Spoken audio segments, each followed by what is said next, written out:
Thank you to all that are attending today, and we're ready as the Education Committee to go ahead with our public hearings today. We have 5 hearings scheduled.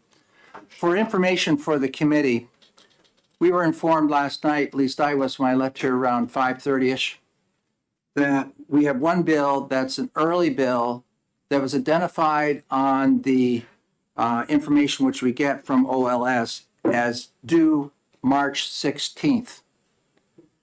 Well, an early bill has to be out by February 16th, which is today.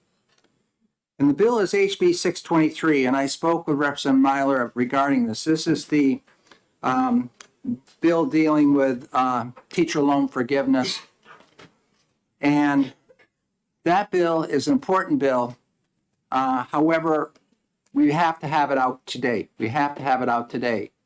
And we have to make a decision today. So we will be cutting into our hearing process when we get a short break somewhere and looking at that bill. In the interim, I would ask that everybody look at SB 140, which is a bill which is in the Senate dealing with recruitment of teachers. And that is a bipartisan bill and is something that could, come to us and we could build upon that. We've talked about that. It's unfortunate that that's what's happened here, but that's life.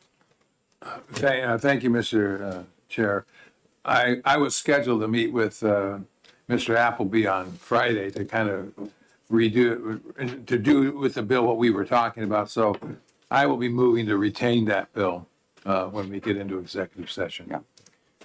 And we've had quite a discussion on the bill, even when it was introduced, regarding, the criteria which would qualify somebody for this, the payment plan. How would the payment plan look like? Would it be an annual affair, or would it be a sum total at the end, or however you want to do it? So there is work that has to be done on this bill. But we do have a like bill on the other side of the wall, and we oftentimes do this. So that's something we will discuss at that time. So right now we have in front of us, one other bill we'll be looking at.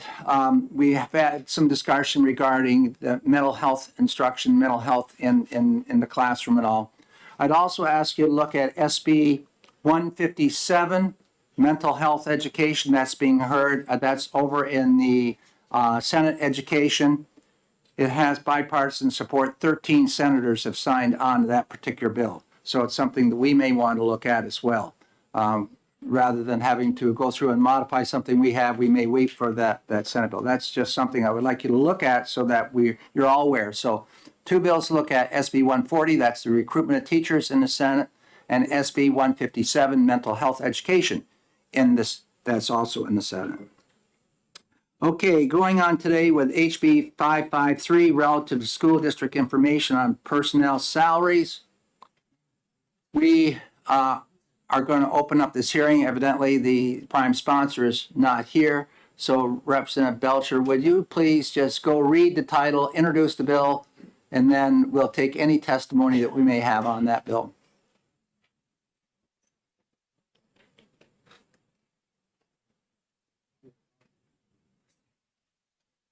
You look much like Representative Cordelli.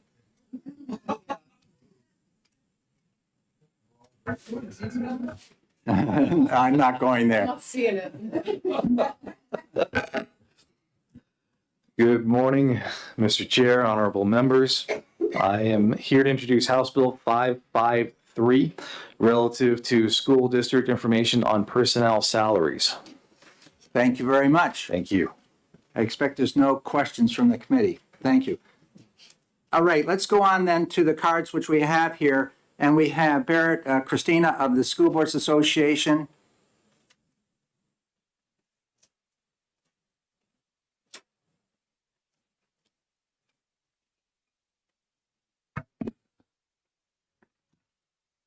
Thank you, Chairman Ladd. Good morning, members of the committee. Barry Christina from the School Boards Association. We are opposed to the bill. Without getting to hear sort of the purpose of why this bill is being introduced, I'm going to just presume that it relates to more openness and transparency. That's certainly a good thing. NHSBA certainly does not oppose our public bodies being more open and transparent. The challenge with the bill is that, excuse me, I am not sure what they mean by all position names and their annual salary or hourly salary. Position names could be, let's just say, your first grade teachers, but you may have 5 first grade teachers within a particular building, each making a different salary. So the position names, if you're just saying first grade teacher, second grade teacher, third grade teacher, you don't tie a salary to that position, you tie a salary to a person. The second aspect is that the Public Employee Labor Relations Board, the PELRB, the agency that hears disputes between public employers and public employees, by law, they're required to post all the collective bargaining agreements in the state online. I know there's always some lag time, but there are hundreds of bargaining units, if not thousands of bargaining units across the state. So they have the database, if you will, the bank of collective bargaining agreements on their statute already.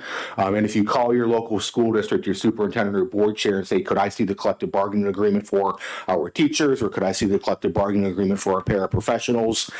It's a public record. They can send it out to you. So the other aspect too, relative to this bill, we've heard a lot of testimony this year and going back over the last couple of years that we have a lot of staff in our school districts that are not responsible for providing direct educational services to students, whether that's excessive administration, excessive paraprofessionals, excessive administrative assistants, things of that nature. Every time you ask a school district to do something that's sort of ministerial, if you will, that's somebody's time and effort. And, you know, yes, we can find time and effort to do that, but, you know, a bill here and a task there and a task here and a task there, that adds up to the point where we have to hire another 0.5 FTE, I mean, a 0.5, you know, admin assistant to do these sort of clerical things and ministerial aspects that don't necessarily relate directly to the delivery of educational services. So for those reasons, NHSBA opposes the bill. Thank you very much. Are there questions of the school boards? Representative Dry. Thank you, Mr. Chairman. Thank you for taking my question. This argument comes up in our town meetings a lot of times because the town employees, the town office lists the salaries right down to the part-time police officers and the people that plow the roads. Mm-hmm. But the school district does not list the same way with teacher and salary. They refer us to a chart, yep, which you have to find. It's cumbersome. So if this is public record, what's the problem with not just doing it the same way that the town employees do? Sure. Thank you for the question, Representative. And that may be a practice in your town. I'm not aware of any. I don't know the town statute, so I don't know if there's a law that requires that. Public employees, their salaries are certainly public records. I don't dispute that. But I guess the other aspect would be, how often does this have to be updated? I would imagine in a school district like Manchester, you have paraprofessionals coming and going all the time. Small school districts, you could probably do it. You don't have the staff turnover. But you know, larger districts, when you've got people coming and going, and have to update it, you know, every year. And so, you know, could it be done? Possibly. But then again, don't get frustrated with school boards when we have to hire another 0.5 admin to deal with sort of the ministerial work that would go behind it. So like I said, in terms of the transparency, we don't oppose that aspect. That's fine. It's just one more task for school districts to have to comply with that don't relate to the direct delivery of educational services to kids. Yes. Thank you. You know, our town is just an annual report. Yeah. So would there be a problem if it was just like an annual report? Thank you for the question. It's a good follow-up. No, I don't think there necessarily would be. I guess one challenge is, I don't know how many town employees you have. I would imagine your school district has probably 5 times that. Your school is usually the biggest employer in town, generally, depending on where you live. But yeah, it's sort of an annual report. I think, you know, that would that would be more reasonable than it being online and somebody having to update it every time a new staff member came on. Thank you. Thank you. Further questions from the committee? Representative Board. Thank you, Mr. Chair. And thank you for taking my question. Isn't it at least possibly beneficial to have this information out in the public? I speak in this regard as someone who has defended the teachers as a union president and found that many people make false comparisons, such as teachers only teach 9 months out of the year and act like they have the summer to lie on the beach. And so this is a way of bringing forth and reminding people that this person is putting in a very full week. Yep. And that, in fact, if we want to retain them, we have to let them know that there's a town next door or upstate somewhere who will hire them away because they're very good. Right. And that part of what we have to do is reminding the public, yes, there is a cost to education. Great, thank you for the question. That's a great take on it, Representative, sort of turning some of the arguments around, if you will. Yeah, I mean, that's certainly a plausible reason for doing it. And again, the transparency and openness, we fully support that, but sort of the more policy-based reasons for why a school district would want to do this and show the community that our teachers work hard and the salary is fair, but it may not be. I mean, we hear stories all the time that, you know, Pittsfield was the minor leagues. Their teachers would work for 2 or 3 years, and then they'd come to Concord or Co-Brown and make $15,000 a year more. We hear that story all the time in many communities. So yeah, that's a reasonable take, Representative. Representative McDonald. Thank you, Mr. Chair. Thank you for taking the question. This relates to outside contracting. Does this only apply to people who are hired by the school district, or maybe people hired by an agency who come in with special ed services or coming to serve lunch? They might work for Right. catering service or whatever. Would they be required to have their salaries listed as well? Yeah, thank you very much. That's a really good question, Representative. Yeah, our food service, for example, is a third-party company that comes in, and then we have many special education therapists, like a speech pathologist may not be an employee of the district, but works for a third-party vendor that comes in. I was interpreting this as meaning only school district employees. That's how I was interpreting it. Thank you. Are there further questions? Thank you very much. Thank you. We have a card from Brian Hawkins, NEA New Hampshire.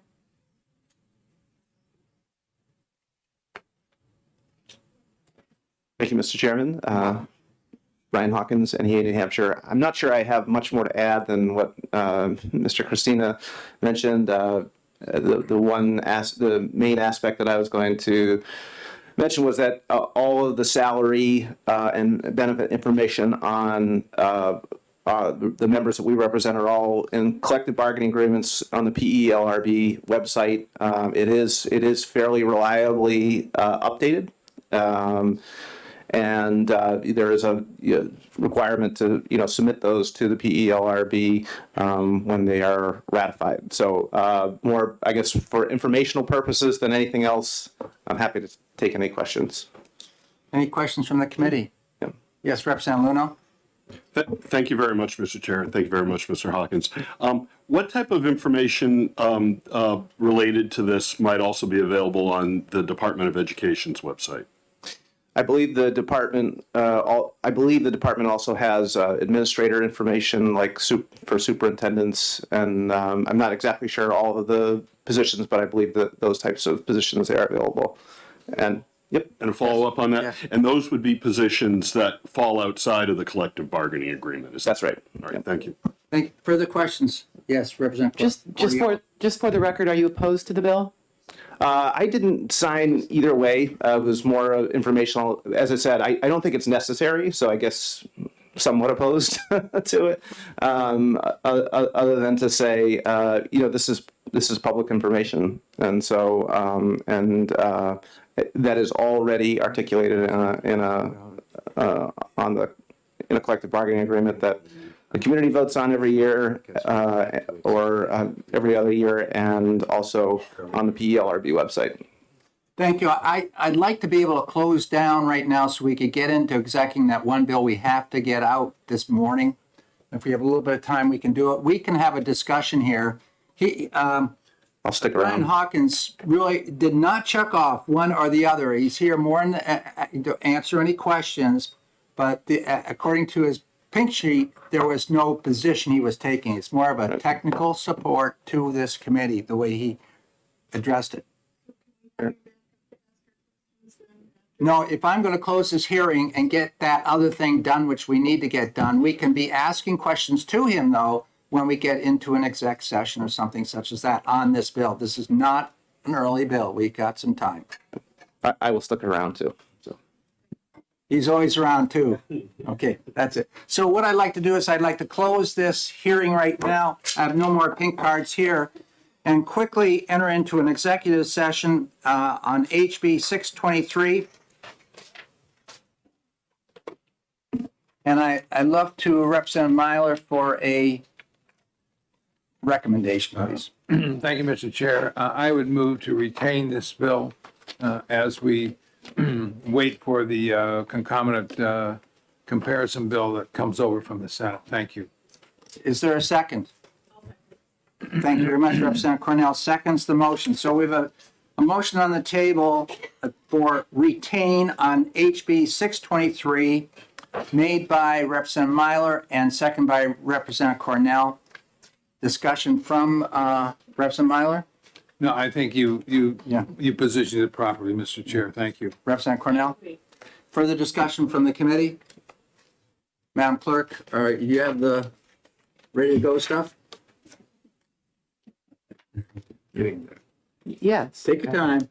I'll fill that in afterwards. Okay. Don't be bashful and saying, no, I'm not ready.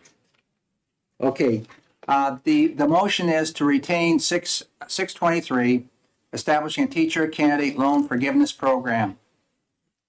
Madam Clerk? Vice Chairman Cordelli? Yes. Here? Oh, you are here. Okay. Sorry. Representative Lekes? Yes. Representative Ford? Yes. Representative Belcher? Yes. Representative Dry? Yes. Representative McDonald? Yes. Representative Noble? Yes. Representative Penerdale? Not here. Representative Cortiello, yes. Representative Myler? Yes. Representative Cornell? Yes. Representative Tanner is not here. Representative Luna? Yes. Representative Ellison? Yes. Representative Woodcock? Yes. Representative Hall? Yes. Representative Balboni? Yes. Representative Cascadden? Yes. Representative Damon? Yes. Chairman Ladd? Yes. 18 yeas, 0 nays. Thank you very much. So we will close the executive session. We're back on track to start the hearing process. Point of interest or information for the committee. This is the first week Daytona is going to happen. It's NASCAR week. And we used to have Representative Donaldson here, who was also a big NASCAR fan. But so don't call me on a Sunday. Noted. Okay, so we'll take about a minute break here and then get right into the next bill, which is HB 536.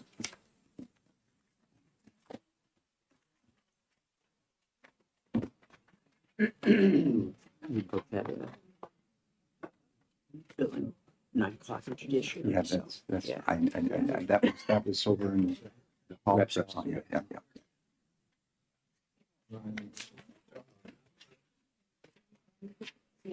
I also have to see at 436 get a hold of.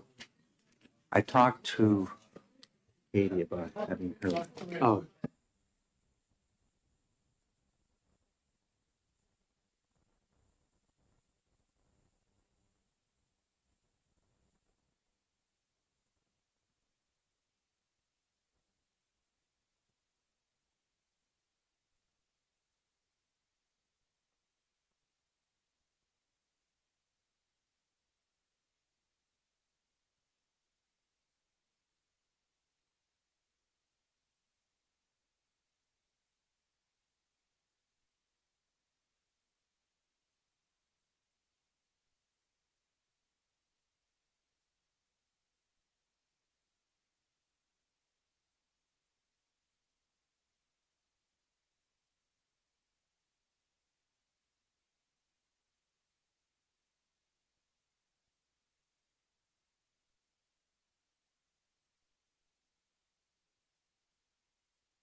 We're going to go ahead now with the HB 536.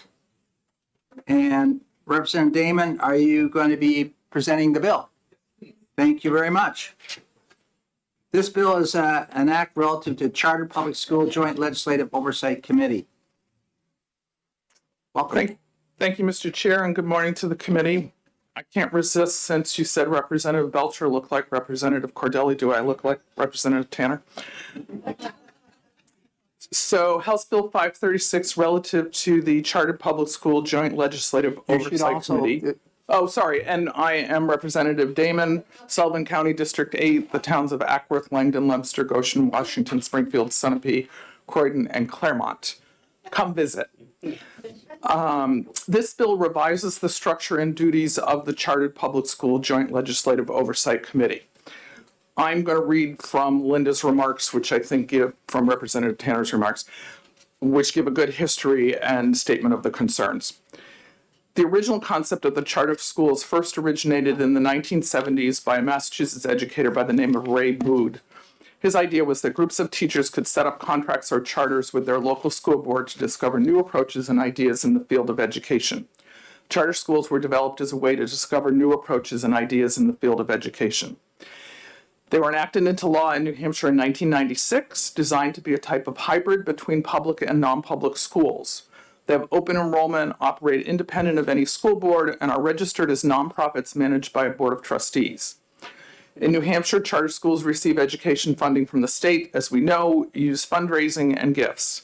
They are exempt from state statutes and rules that apply to public schools, non-public schools, local school boards, or districts, except where specifically specified in statute. Charters are required to only have 50% of their school teaching staff be certified or have 3 years teaching experience. This is a major difference from standard public schools. As part of the original law in 1996, a joint legislative oversight committee was established and charged with an annual report and review and send the report to the State Board of Education on charter school approvals. This committee met many times in the early years and delivered annual reports reliably until 2009, when the term expired. And that included in 2007 a complete review of the New Hampshire charter school program. And I quote in the recommendations from that 2007 review, "The state should invest urgently in the necessary administrative capacity to provide meaningful oversight of the charter school program and fulfill statutory requirements.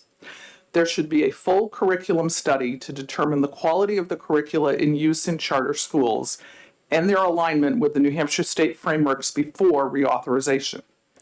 There should be a school-by-school review of the quality of classroom instruction and the assessments in use, both formative and summative. Further, the study recommended the implementation of a formal accountability process begun last year, so in 2006, should be strengthened so as to develop clarity and consensus within and between schools regarding the nature of the required accountability plan. Measurable goals should be developed by the schools and demonstrated in their yearly report." End quote. The Oversight Committee was reinstated in 2010. It has not met for the last 6 years.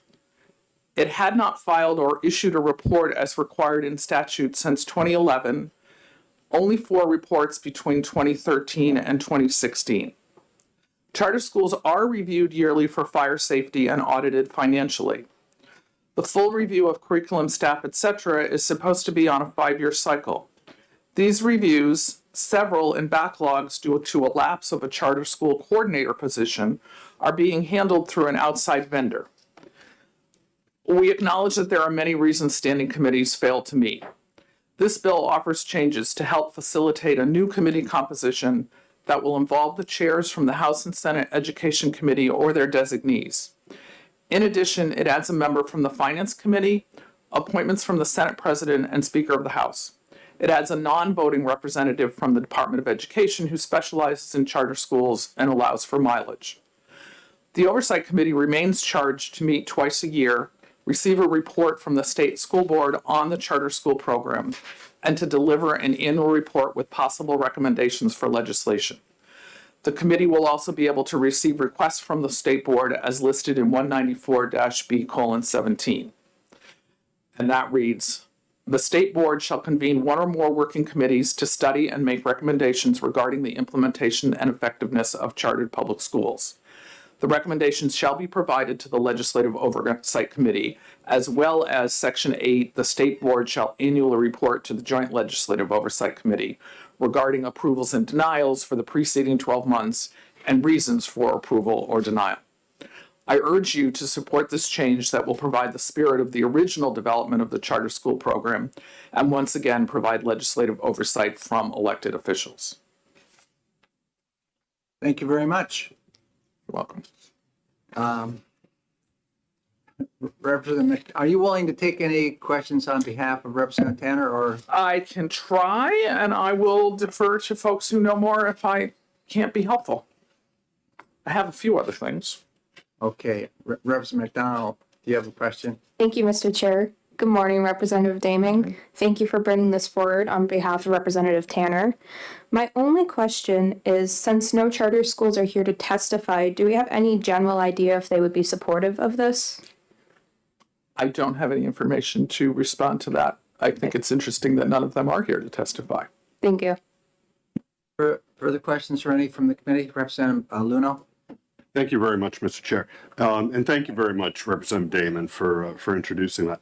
I know those weren't your remarks. Those were prepared by Representative Tanner. Correct. And I had not read them in advance. And I think I think those remarks contained a good historical summary of what this oversight committee has done in prior years up through 2009, and then I think you might have said 2011, and with recommendations that came out in those annual reports, and then not much since then. So the question is, I was wondering, and maybe a question to the chair, maybe we could get copies of those remarks for us, because this is really the first historical summary that I've heard on charter schools. I have Do you have those remarks right there could be submitted to the clerk that you have there, and then copies can be made. I will do that. And then I would also ask beyond that, that our committee researcher, because I can state emphatically that there are a few holes which have not been mentioned in there, and I don't want to go into that right here. So what we need to do is have a real research done by our researcher, which I think would be I think it would, and really baseline it Yeah. as to what's been done over the last couple decades. Thank you. Representative Dry had her hand up first. May I just add, I do also have a chart from Representative Tanner that goes from 1995 to 2018, documenting the number of meetings per year, whether minutes were retained, and there's only 1 year here, 2011, that says yes for a report. So I'll just add that to what's submitted to the clerk. Representative Dry. Thank you. Thank you, Mr. Chairman. Thank you for filling in. So I've heard that they haven't done reports. Any inkling why there haven't been any meetings or reports? As I understand it, the committee hasn't met, so you can't do a report if you haven't done any work. Okay, follow-up question. Any reason why the committee hasn't met? I don't know the specifics. Okay, so I would agree that we probably need That's why some we research. need all that further research. Representative Belcher? Thank you, Mr. Chair. I'm not actually sure who I should be directing this to because I have a little bit of confusion on the way OLS put this together. I just say, because at the very end, if you read the way that they usually put things together, the only thing bolded in this is the very end of the new language by July 1st of each year. But I'm looking at the statute online and it looks like, Different statute. May I answer that? yes, please. So on line 1 and 2, it says RSA 194-B21 is repealed and reenacted. So the whole thing is new or Except- revised. Except it turns out that last section that has just the one bolding is actually amending a different section. In that case, No, they're the because same I'm RSA looking at the numbers. current RSA. Just word in the form of a B21 question is so the then we first one, can respond to B17 it. is the- The question would be, if I were looking here at B21, having only sections 1 and 2, I'm wondering why 3, Where are you seeing these? 4, and 5 are not bolded as I would expect them to be. Are these new sections? And that's why this. Yeah, it has to do with the first lines 1 and 2. Okay. Okay, I understand now. Thank you. Further questions, Representative Mino? And just a comment on Representative Belcher's, this is something that I think it trips people up all the time. And you gotta be, when it's repealed and reenacted, you have to take all those words as if new, as it's new language. And it will never be bolded or stricken out. That wasn't the issue. No, but I'm just saying. I know, it's- yeah, we got that. That was why he was wondering why it was bolded if it was all new. But it's because starting on line 25, Yes. it's referring to a different section. It's referring to B17 as opposed to B21. And so would it's be the first top, the section 1, regular 1 is new. But when you get down to number 2, that is actually amending a different thing. And that was the issue. And So in all this is one of the reasons, and new members ought to be aware there's another type of paperwork we can request. We call it side by side. And the side by side shows statute as it is now. And then there's another column which shows as rewritten and then referencing different statutory language. So it's really clears up. We used to get a lot more of our legislation with the language like July 1 here. We could quickly see it. But then you also miss this other stuff up top, which is new. And how's that compared to what we have in current law? That's what the side-by-side shows us. And that's done by our committee researcher. And later on, we will do this often when we look at, like committee of conference reports, or we look at stuff that's coming in from the Senate to see how that compares. It helps us out a great deal. So don't be bashful in the future in asking for a side-by-side. Further questions? Yes, Representative Woodcock. Thank you, Mr. Chair. This is for you, following up on my question yesterday about the commission. Is it possible when you have the researcher go into a more historical depth, could provide us at least the members of the last commission? Oh, yes, that would be part of it. Thank you. Yeah. I, in fact, don't know all the members right now. That was clear yesterday. Yes.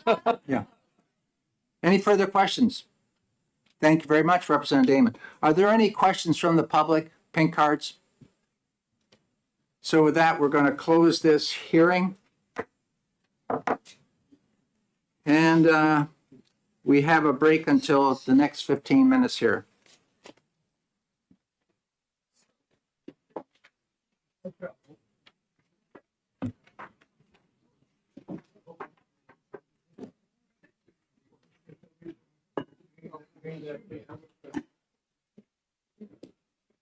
Call it dead child. Get that information right now.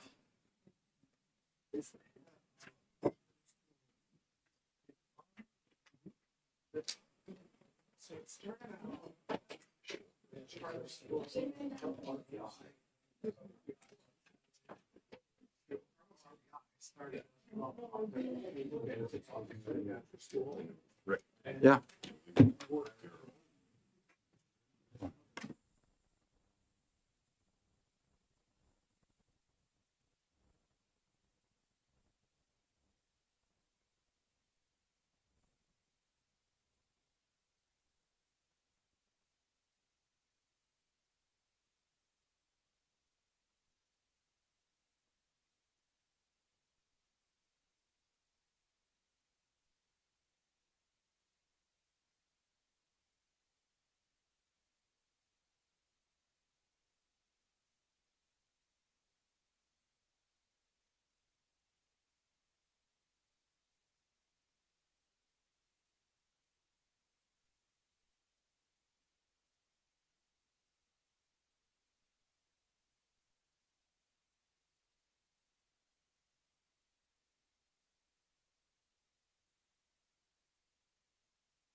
Good morning again to everybody. We're ready to go ahead with the next hearing here. This is HB 649 FN, an act repealing the collection of state education property tax. Welcome, Representative Schomburg. Thank you, Mr. Chairman, and I will fill out a pink card, which I completely overlooked this morning. And I'd like to say I feel great being here versus where I would be with my fellow representative fellows, which would be listening to revenue estimates for the upcoming year. So this will be more interesting down I here. think I'd rather be listening to revenue. Mr. Chairman and members of the New Hampshire House Education Committee, thank you for the opportunity to present today.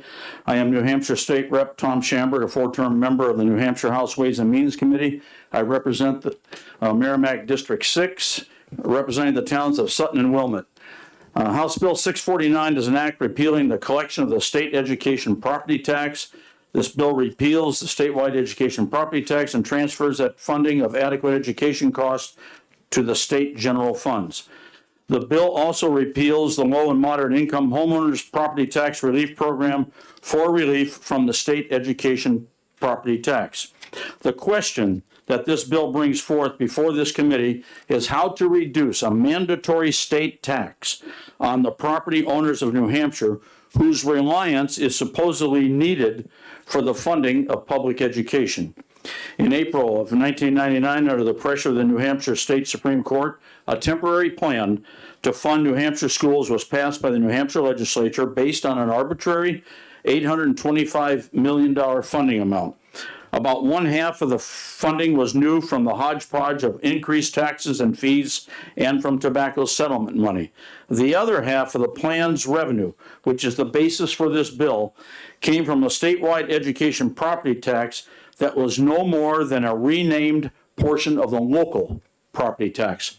This tax formula was made permanent in 2002. Generally, property taxes dealing with funding public education in this state are out of control. The state legislative bodies and the governor's office have been trying for over 24 years to put a whale into a tub of water. On average, over the last 8 years, property taxes have risen by 23%. The problem concerning the funding of public education is that property owners can no longer sustain these increases, where they are now paying over 70% of the cost of public education from their property taxes that are widely disproportionate from town to town. We have heard from many in our communities, the family property owners, the small business owners, who say they can no longer sustain these constant increases to the cost of local funding for public education. This is a big economic issue for the state of New Hampshire.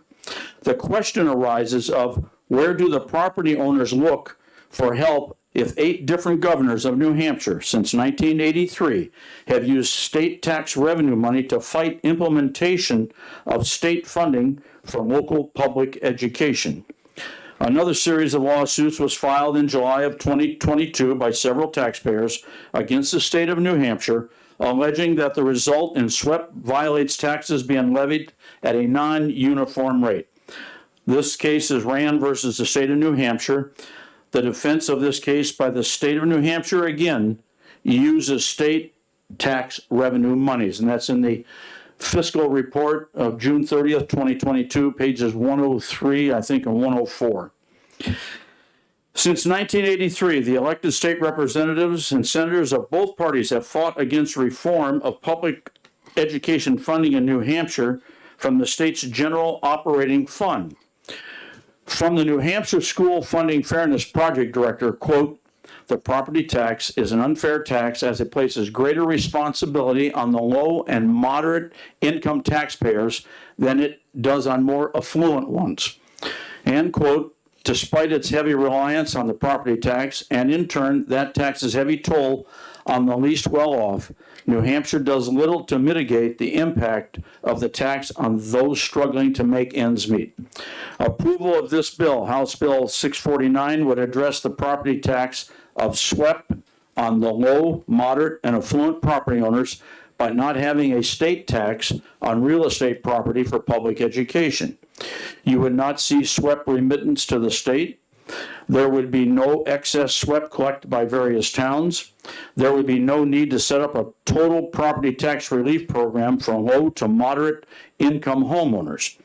And with no statewide education property tax put upon any real estate owner in the state of New Hampshire by the New Hampshire State Legislature, the state of New Hampshire eliminates any unconstitutional disproportionate taxation. In Mr. Ardinger's letter to the House Ways and Means Committee on September 15th, 2021, and before I go any further, I do have all this information for the clerk to give to you at the end, and charts and everything else. Okay. He identified the potentially significant constitutional risk arising from the current state education property tax. Mr. Ardinger also supplied a supplemental statement on pages 85 through 93 of the commission study, funding released on December 1st, 2020. Under commission member statements, Mr. Ardinger emphasized that, quote, "In my view, public schools are the most important public asset in each of our communities. As a result that Mr. Ardinger considered the most important finding was we must fix the current unfair distribution of state aid resources." Another written comment from Mr. Ardinger is New Hampshire student outcomes are worse for districts with greater student needs. The proposed solution by House Bill 649 is a proper use of legislative power to help the property owners and the students of New Hampshire. The framework of this bill is for property tax relief. From House Ways and Means Committee report of January 29th, 2019, Representative Gary Merchant of Claremont, who is still in the legislature today, made a presentation for property tax relief. He said, "Many homeowners are retirees who have looked forward to staying in their homesteads after paying off their mortgage. Yet these homeowners struggle to stay in their homes because they can no longer afford to pay property taxes. A main reason for this challenge is the income of many retirees significantly declines upon retirement." And he continued with, "Funding public education is an artifact of colonial times when wealth was predominantly a factor of land holdings. Over the past centuries, wealth has shifted from real estate to other forms of assets as equities. Yet the funding of public education remains based on property values, which do not encompass most wealth in modern America." And just recently, on February 4th, 2023, I received an email from the Reverend J. McLeod of Wilmot, one of the towns I represent. "I am writing to you now because I want working-class New Hampshire youngsters to get the quality education that I received. A fair and rational system will direct more resources to poor districts in New Hampshire. We do the opposite," he says. "Some poor districts with low property values have to tax their residents at a rate 10 times higher than wealthy towns in order to spend the same per pupil. High property taxes in these towns means that people are losing their homes, especially the elderly and disabled. Businesses can't survive in or won't open in towns that need them the most because the property taxes are higher than the wealthy towns. As a parish priest, I have served Episcopal churches in New London and Newport. Our funding of schools means that the life chances of Newport kids are much lower than for their New London counterparts, and Newport residents have to pay far more in school property taxes. Residents of poor towns get hit with the double whammy. They pay more and receive less. In New Hampshire today, education reinforces inequality," close of quote. I have prepared Exhibit A, which, Sally, would you mind helping? There's 10 for this side and 10 for the other side. Representative Fellows is gonna Just take the clip. Just drop them off, all Just- right there with, Sally, and, you know, just, drop them all off. Excuse me, Representative Fellows, all over there. oh, all right. Thank you, Mr. Chair. I have prepared Exhibit A, which shows the members of this education committee, the DRA completed public tax rates for 2022 in the community you represent. You will see in the first column when you eventually get the chart. I'm I'm sorry for that, Mr. Chairman. You'll see the total tax rate for your community. Then the second column, you'll see the actual local education tax rate of 2022. In the third column, you'll see what the swept tax is for this tax year. And in the fourth column, you'll see is the DOE estimated swept revenue for fiscal 24 at $1.44 per thousand equalized value that your community will have to raise under SWEP in addition to what the local tax rate will be to meet the school's district's operating budget. And to figure out the amount of property tax you would save on your home/land from not having to pay the SWEP tax, multiply the SWEP tax times the total assessed value of your home and land. And only you know that. That is real money that every real estate property owner will save by implementing House Bill 649. The amount of the swept that you'll see in that third column as shown on this chart for your community may seem to be a small amount, but the decrease to the property owner would be an immense reduction in taxes per thousand of assessed value to their property. As Reverend McLeod wrote, it is a start to equalizing opportunities and allowing all children to reach their potential. As state legislatures, you can level the playing field. The repeal of the statewide education property tax will provide property owners an increase of discretionary income, more money in your constituents' pockets for local spending or for town-needed projects or equipment. This reduction in taxes and more money in your constituents' pockets only works if there is no state shifting of this repealed tax onto the local Representative, education. how much more time do you need for that? I have just two pages left. Can you please summarize it? I would ask for a chance to at least present my other charts to you. If you can pass those out, we will be looking at those charts. You know, Okay. So there's no need to go through the charts right now. A quick summarization, I'll just glance quickly at my notes here, Mr. Chairman. The unrestricted revenue for the general education trust funds over the since fiscal year 21 was 2.9 billion ahead of plan by 323 million or 12%, and fiscal 22, 3 billion, 2.1 was ahead of plan by 435 million. This is a total of $759 million over a 2-year fiscal period. If you decide to accept the premise and prevent state shifting of this tax revenue to amount to the local taxpayer, the state legislature would have to restructure the budget and remit to the general fund amount of $363 million. And those charts that are coming around now, there's an A chart which shows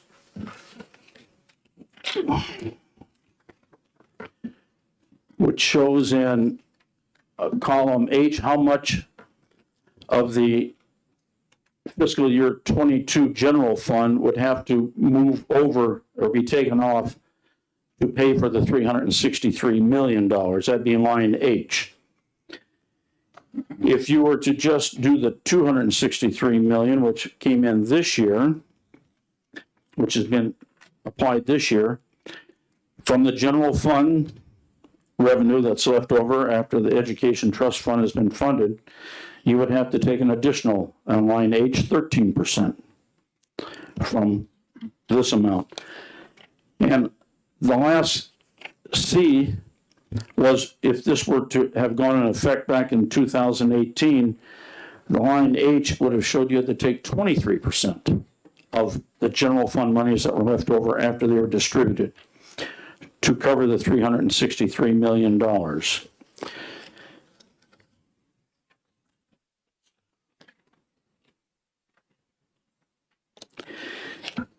In Mr. Ardinger's view of the September 21st letter to the House Ways and Means. If the current statutes imposing collection or remission of state education property tax effectively provide for such differential tax rates on the same class of taxable property, then such differential tax rates would likely violate the New Hampshire Constitution. Mr. Chairman, there are times when you must sail against the wind of your own political party of gradualism for the benefit of many. I call these institutional obstacles.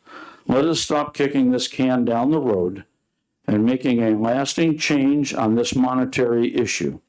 This bill is about fairness and justice for the property owners. It is a viable solution to one aspect of public education funding. Can this committee deliver for what's in the best interest of the public? And as I close, I did review my chart, and in discussion with the DRA, the applicability date of July 1st, 2023 would be open to amendment because tax bills have already gone out, rates have already been set for this upcoming year. It might be a 2-year process before that maybe this bill would come or be implemented. And this bill is more direct and less complicated than maybe a lot of other maneuvers or bills that are being presented at the present time. Thank you, Mr. Chairman. Thank you. Are there questions from the committee? Representative Luno. Thank you very much, Mr. Chair, and thank you very much, Representative Schamberg, for bringing this forward. Just a question with respect to Mr. Ardinger's letter. Is that specific to House Bill 649, or was that for another bill? No, that was for House Bill 504 last year. Thank you.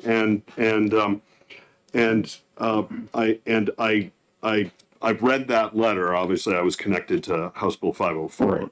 And do agree with it. And I believe Attorney Ardinger's basis for that was not so much against the state property tax as it was against the excess being retained by municipalities, and that being considered a rebate or a reduced unequal disproportional tax rate. Is that correct? You are correct with that, but he does mention the disproportionate part of that is hard to resolve unless you change the SWEP tax. Right. Thank you.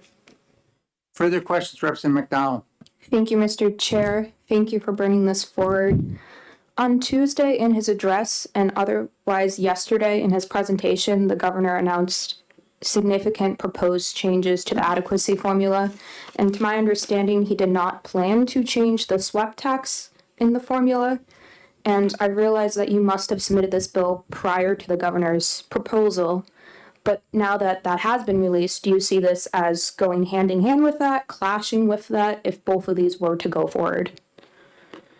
Would you mind just repeating the last portion a little bit louder? Yes. As you get older in life, if you don't buy hearing aids, you got to have people speak up. All right. Thank you, Representative.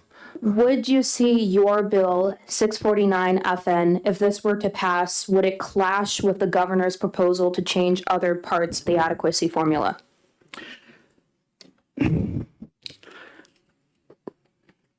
I don't think it would clash. I think it might even help his approach.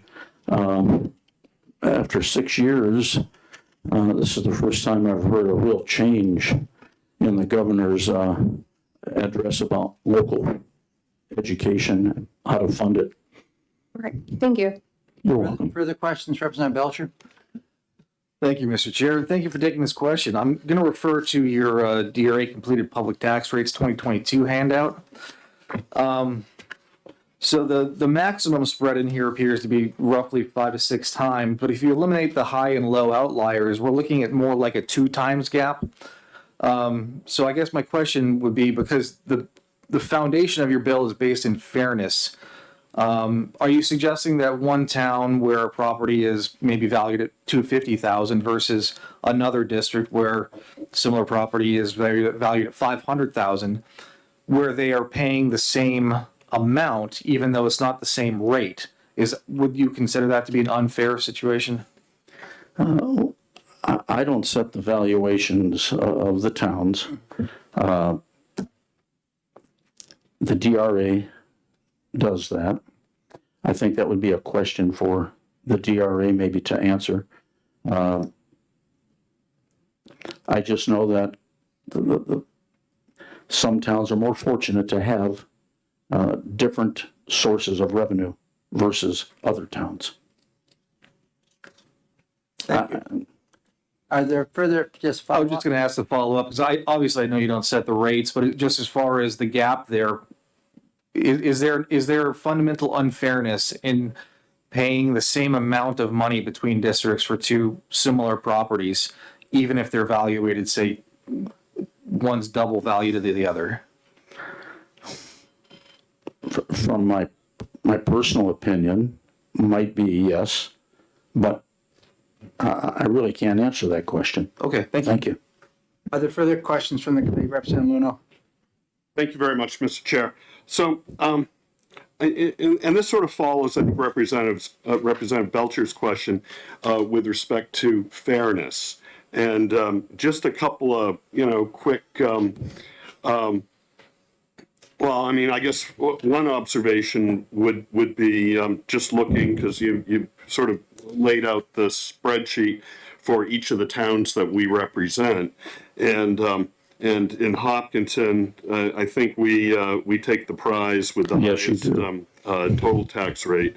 And I've never heard, I mean, I'm sure our constituents would love to see a tax reduction of $1.35, but I've never heard anybody in Hopkinton say our taxes are great, except they're just $1.35 too high. And what that is a lead into a question: why is this so fair when the taxpayers in Tufton Borough essentially get a 13% tax reduction and the taxpayers in Berlin get a 3.4% tax reduction? Don't the folks in Berlin need something more? They do, and I was hoping that you remove the SWEP tax and then the Education Committee comes forth and readjust maybe the disparity aid, the aid to various communities from the general fund of the state of New Hampshire.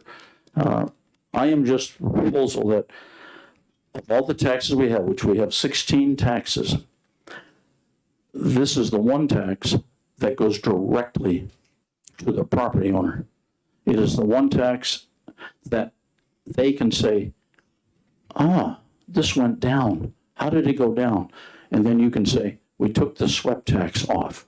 The state can better do this, and we can find our money elsewhere to take care of your disparaging or disproportionate amounts that each town might have, Tufton Borough to Berlin.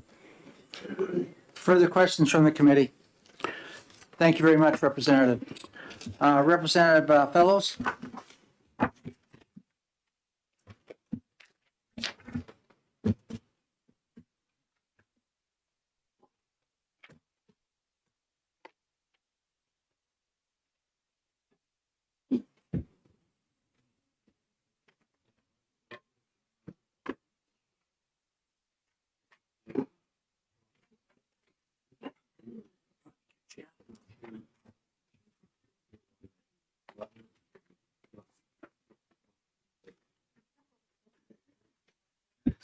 He's using the bill.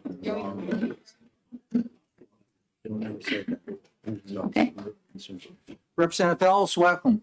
Thank you. Good morning, Mr. Chairman and committee members. I'm Representative Sally Fellows. I represent Holderness, Plymouth, and Ashland.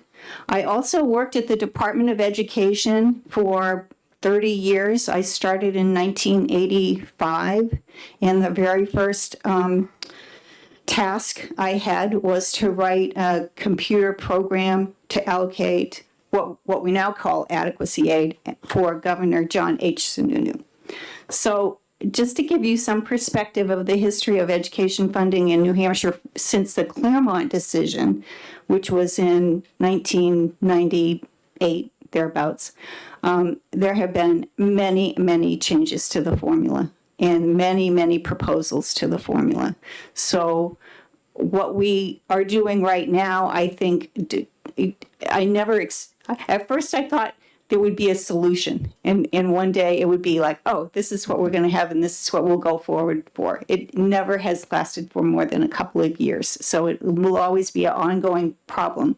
But I hope we can get to a place where it's really more stable and just needs little tweaks instead of big ones. That being said, I want to give you my perspective on the statewide education property tax. That was enacted 20 years ago in response to the Claremont lawsuit. And what it did at the time, is it looked at the tax bills that were being paid by property taxpayers and said, we're going to identify a portion of that as a state tax. These property taxpayers they've been paying this tax all along. The only thing that has changed is that some of it has been labeled as a state tax. I call that smoke and mirrors.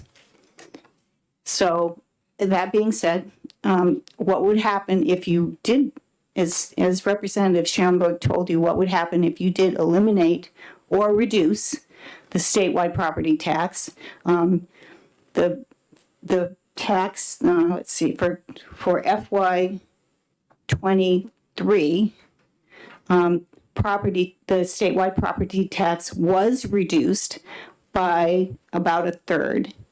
And that caused, when you take it out of the school funding formula, it causes more money to go to the towns. So it's not making changes to the statewide property tax is not a new idea. We recently have done that. My suggestion is that you retain this bill until you find out what we end up with in June, what we end up voting for to have school funding be for the next 2 years. And retaining this bill would give you an opportunity to look at more into the details of that and see how we can, what we might want to do going forward from that point. And to answer one question I heard about the comparability of the valuation of the same properties in different communities, I think we saw a very good example of that during COVID, when the values in Rockingham County shot up enormously. And in other counties, they all went up, but in other counties, they went up less. And it is absolutely true. You just ask any real estate agent, you take the same house and you put it in Coos County or you put it in Portsmouth, and that same house is going to have drastically different valuations. So that's something that could be discussed if you retain this bill. So I'm just encouraging you to do that. Thank you. Thank you very much. Are there any questions for Representative Fellows? Representative Belcher? Thank you, Mr. Chair. Just to follow up on what you just said, very, very true. Same house in Portsmouth versus Coos County, very different valuations. But is it your feeling or your testimony that the resident of that house from one of those places to the other, paying the same amount of money despite the rate, is fundamentally unfair or unjust? I don't think it would be, I don't think it equalizes itself out, for one thing.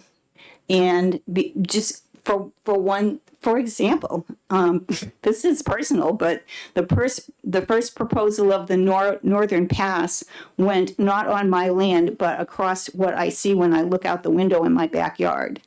And to base a tax on something that can be influenced by people who want to move to New Hampshire because of COVID, or because a utility comes along and puts a line behind your house, changes the value of your house, that just seems to me to be very odd. So I don't know if that helps you out, but I think that talking about this, how it works, is definitely something that is important to do. So that's where I'm coming from. Thank you very much. Further questions? Thank you. I know I have such a big workload. Thank you for hearing me. You're welcome. I'd like to invite the New Hampshire New Hampshire Municipal Association.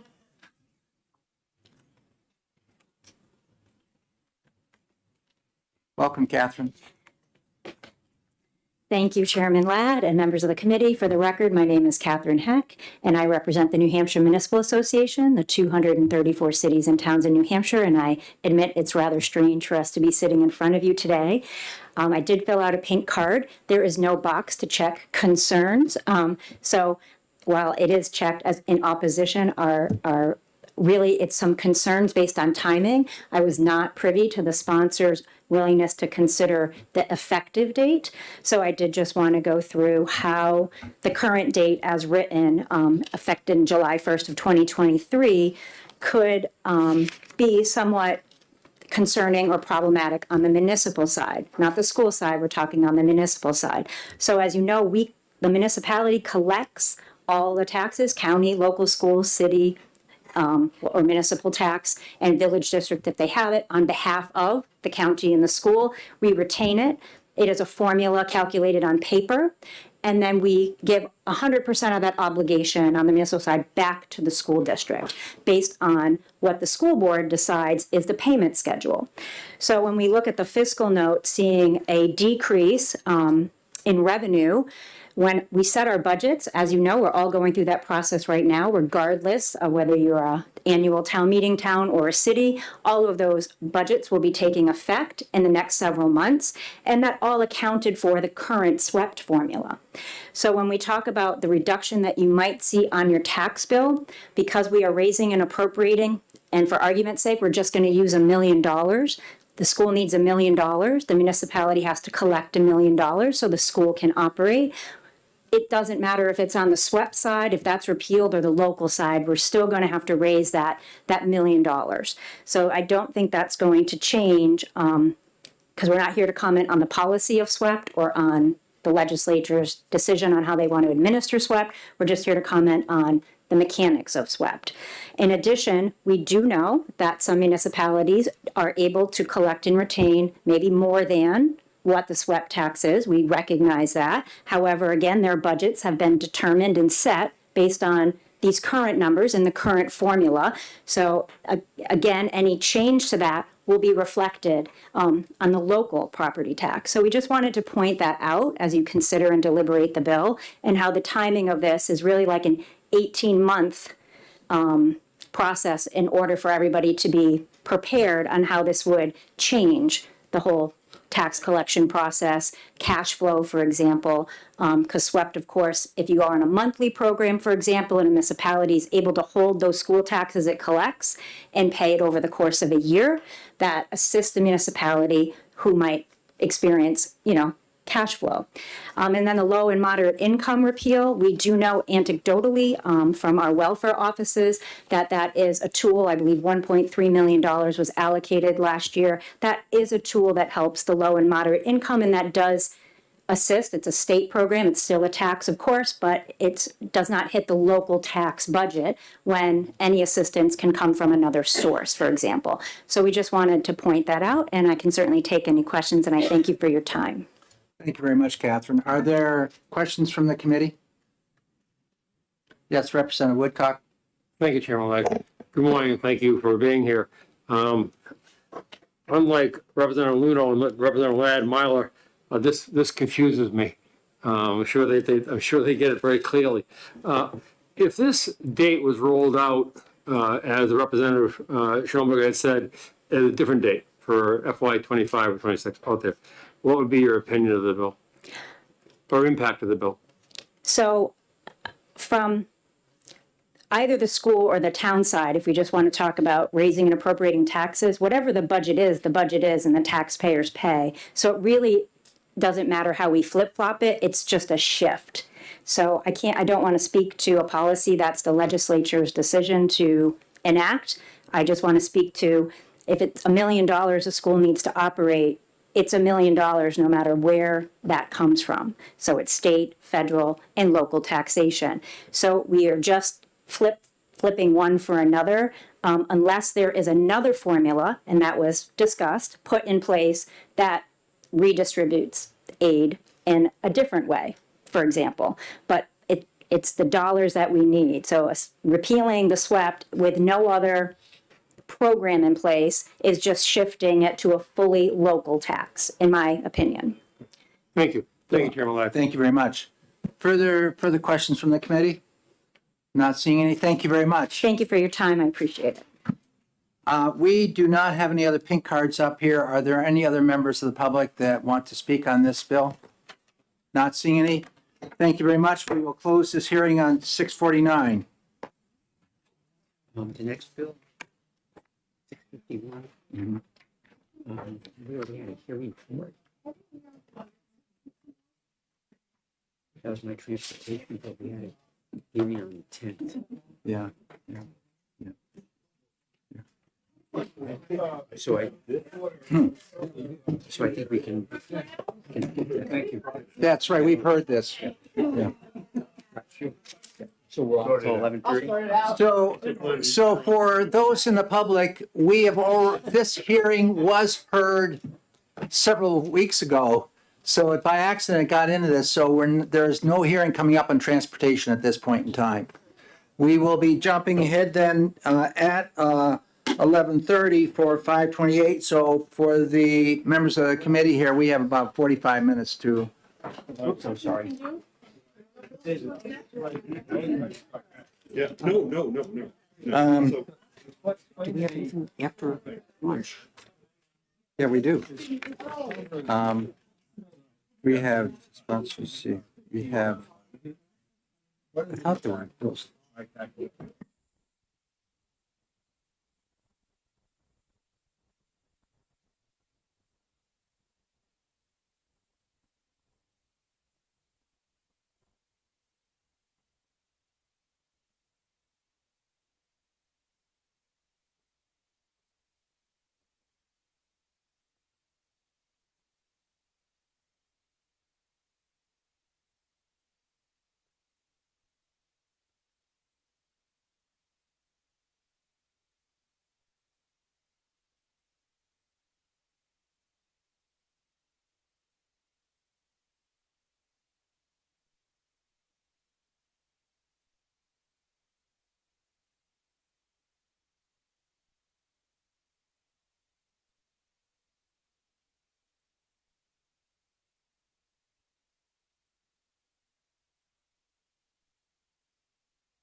So as a notice to the Republicans here, we will have a caucus starting at 11 o'clock to 11:30.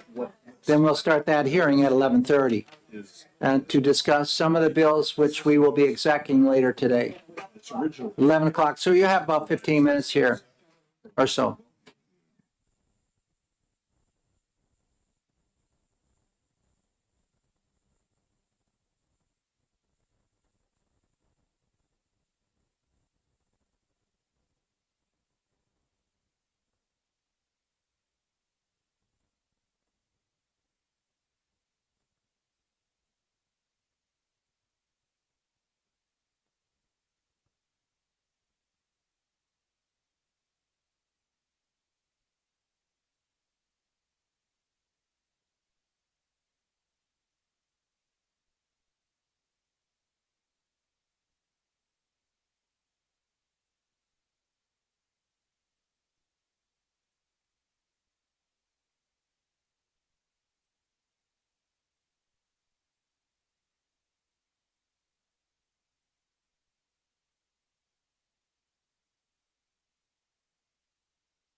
Thank you very much, Mr. Chair. I'm resident Timothy Horgan from the town of Stratford, town of Durham, which is Stratford County District 10, as probably everybody in the room knows already. So, and I passed two items around, actually both of which I emailed to the committee, but doesn't hurt to have the paper as a backup, which is one is there's like there's an amendment which basically corrects an objection that was in the fiscal notes. So apparently, the body of the bill has introduced, which I think was the same problem last time, although they did mention last time, is that there's a 3-cent payment and a 27-cent payment, which would add up to 30, but apparently it really needs to add up to 40. So I changed the 27 to 37, and if that's and there may be other changes that need to be made to the bill, but I'll leave that up to you folks. So it's looks very familiar to those of you on the committee last year. It's virtually identical to HB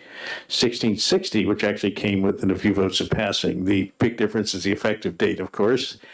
And this time around, it coincides with the beginning of a biennial budget cycle. So it makes two changes to RSA 18911A, which deals with food and nutrition programs. The first thing in section 1, this would be a permanent change, would be to require schools to provide breakfast in addition to lunch. The second change is shown in section 2 to 4 of the bill, and this would apply only to July 1st, 2025, which is a little over 2 years from now. And of course, that's the beginning of the state's fiscal year 2026 fiscal year. I'm always a little bit confused by that. Like we'll be starting 2024 on July 1st, 2023. And it would reduce, and so it looks more complicated than it is, but it passed the law. It reduces qualifying families' copay for a reduced price meal to 0 from the current 30 cents a day for breakfast and 40 cents a day for lunch. And this leaves the existing distinction between free lunch, reduced price lunch, families in place, along with all, the bureaucratic stuff that goes with the distinction. It's not necessarily how we'd write education law if we were starting from scratch, but we're not. So I respect that. And so there's about 5,000 students in reduced price category who would get free lunches and breakfasts. And I think that's a good thing. It makes it easier for the families. It also saves the school district a lot of trouble collecting all those small co-pays. In fact, I think they've been paying the breakfast all along because they could be there's some families who are only paying 3 cents, and it's not worth collecting a 3-cent charge. So it's Section 4 just puts the law books back the way after the 2 years sunset, back to the way it is right now. So that's and the reason I'm doing it for just 2 years is because I'm fairly certain that there's federal funding readily available from the Biden administration's economic and pandemic relief packages to finance the expanded program in Section 2. And the federal funding, we would, well, what I've heard in another committee, or maybe it's this one described as a bucket for receiving the funds. So the federal funding would go into that bucket, and we could receive money from any source, not just from the federal government, but the private sector or even the state government itself. And we could even just put it into the money into the general fund and put it into the Meals for Students fund. And if this proves to be popular and feasible, we could, expand, make it permanent. Not to, I know the governor said he wants to concentrate on one-time projects, but there's nothing to stop us from having permanent projects too. And we would address that 2 years from now as part of the 26-27 biennial budget. And my estimate is that it costs about $375,000 a year above and beyond what our state government or state public schools are already spending. And right now that money comes from the families of the students.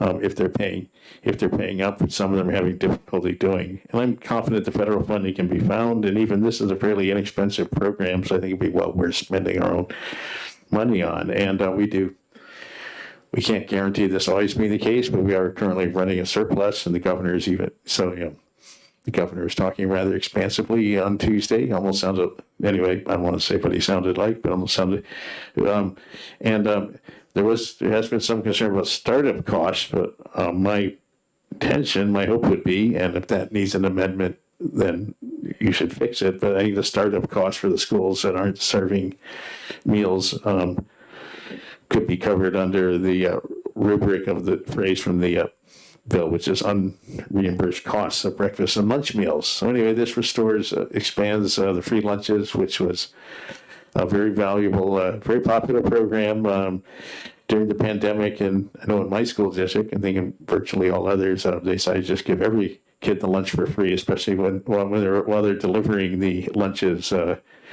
students at home.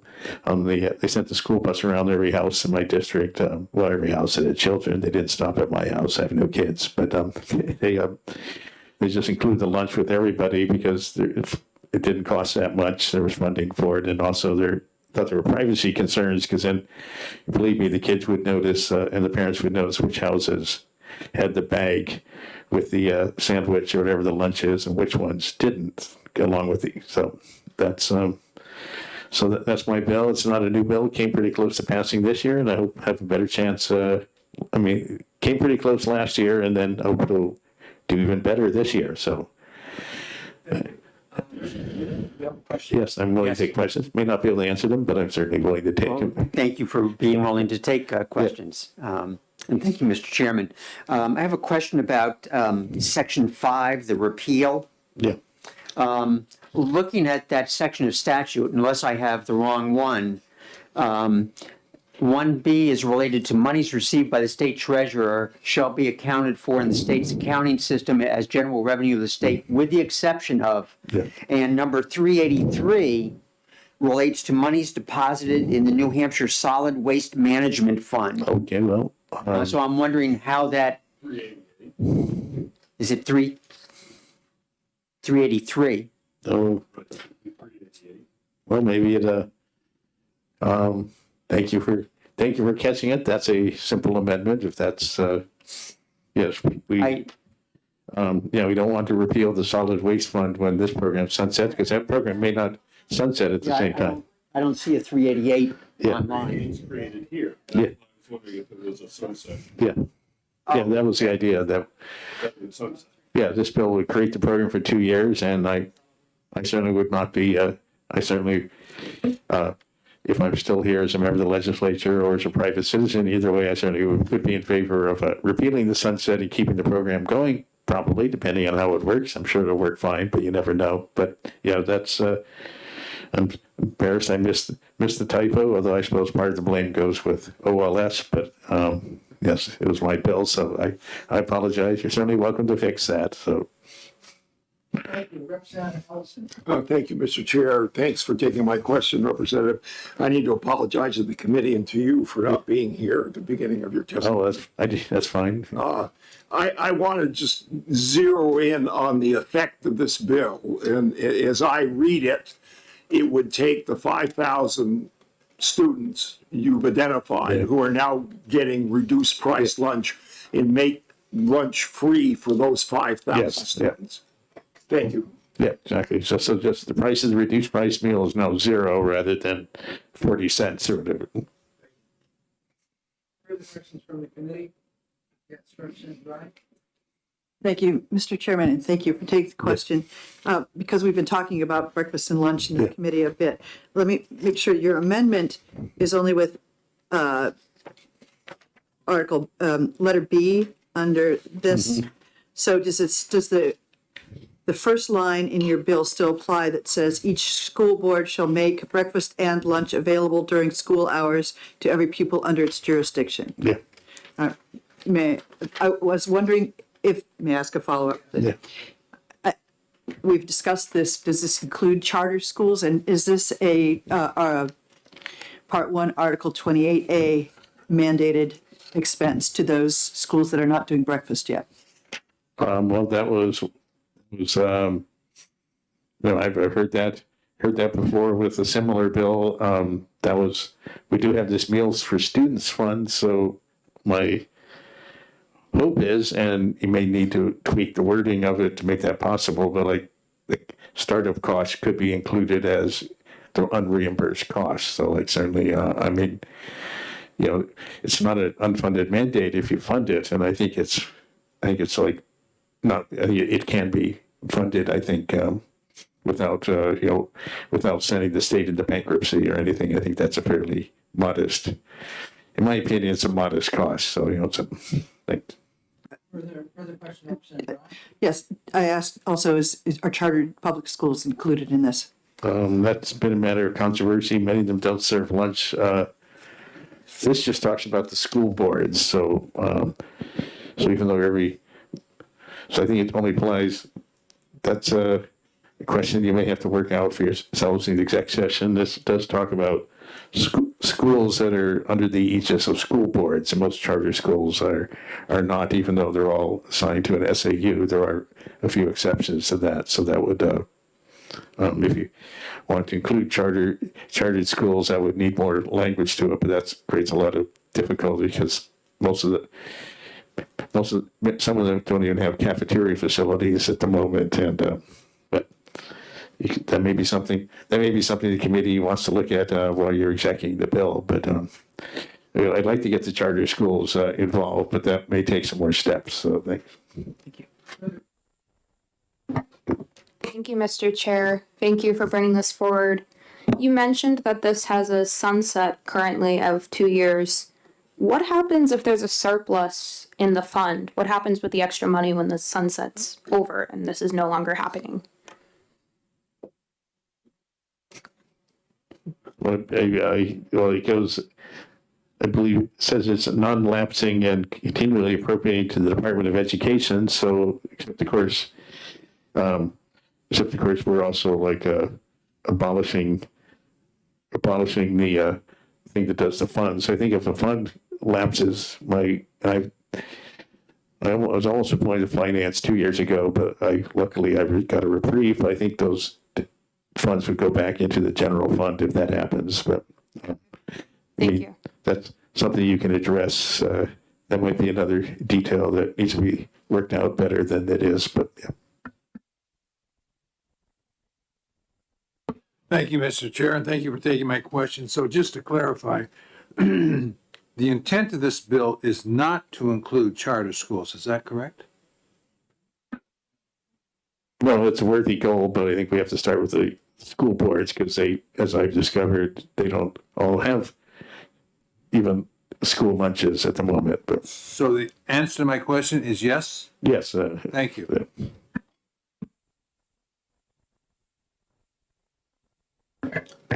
Thank you, Mr. Chair, and thank you for taking the question. I noticed it does establish a fund for the program, but requiring breakfast at schools that aren't currently doing it, that's going to require staff, it's going to require more facilities. What's the funding mechanism for all of that? Well, that would ultimately be for the finance committee, the fiscal committee to decide, but we do have this fund, which I think the way the law is written, and I'm not a lawyer, but I think startup costs could be included, and we certainly could explicitly say so, and then estimate what the startup costs would be. There seems to be a pretty good handle on what those startup costs would be. So, but thanks. Thank you. Thank you, Mr. Chair, and I apologize if I didn't understand this the first time you said it. What's that? And it either, but okay. But actually, I know I didn't understand it a year or two ago when the first time this came through. But could you sort of walk through what this, what like on lines 15 and 16, you've got a 3-cent reimbursement, and then there's a 27-cent reimbursement. Where that comes from, what it's for, what and what it all means. And I noticed that there was something in the budget note, 40 cents versus 30 cents. Yeah, what is all that about? Oh, good question. Well, that was, I'm taking the existing law, so I'm only changing the things that are, well, as you know, strict. And so right now it says, this was a law that established the school breakfast program, which was passed 2 or 3 years ago. So like in line 14 right now it says it's such school providing breakfast meals to pupils. And now it says breakfast, cross out meals and lunch to pupils that meet or exceed. And then there's that same language, breakfast meal, which is changed to breakfast and lunch. And then also says the department shall provide funding for the meals for breakfast and lunch. And so that's, and then subparagraph C is new too, so that establishes the fund that the Department of Education would be using to provide that funding.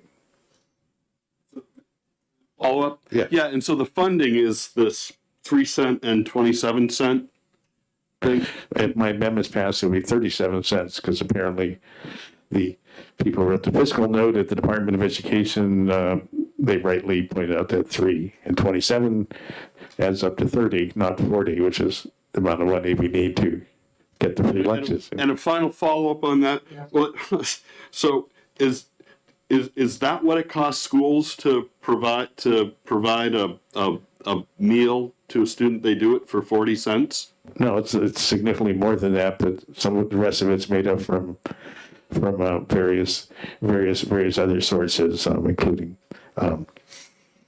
selling meals to the adults in it, and there's money kicked in from the school district, and there's federal funding.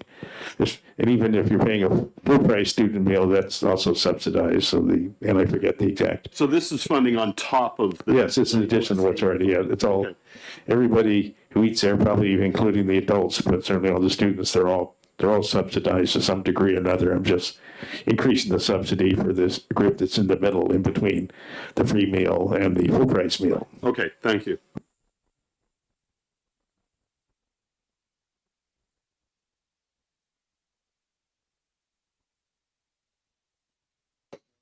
I haven't heard from them much this year, but I did work with them and to speak to my superintendent's office, and like 2 years ago when I did this originally. This is basically the repeat of something that narrowly failed last time. So I mean, you can.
Probably not.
Thank you, Mr. Chairman.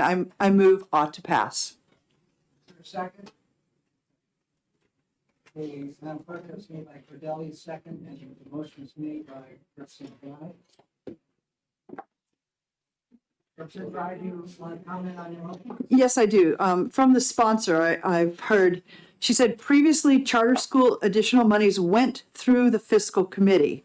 The department now draws a warrant for additional monies for charter schools, so there is no need to go through the fiscal committee. Despite the report no longer being needed, the Department of Education continues to do it, amounting to approximately 15 hours of staff time. The fiscal committee has never once asked a question about the report. Any further discussion? It's just not needed. It's not going through the channels that this original RSA describes, and so it's out of date. Second. Nothing. Further discussion? Further discussion? Yes, Representative Luno. Thank you very much, Mr. Chair. So, just because the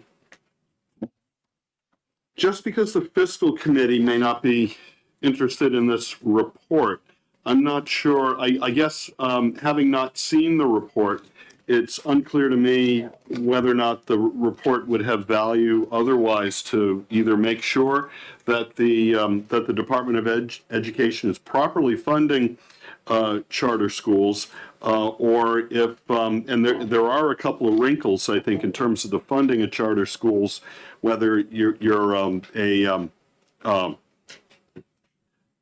chartered from the Department of Education or you're chartered, and I don't think we have any charter schools that are currently chartered directly. Conversion schools.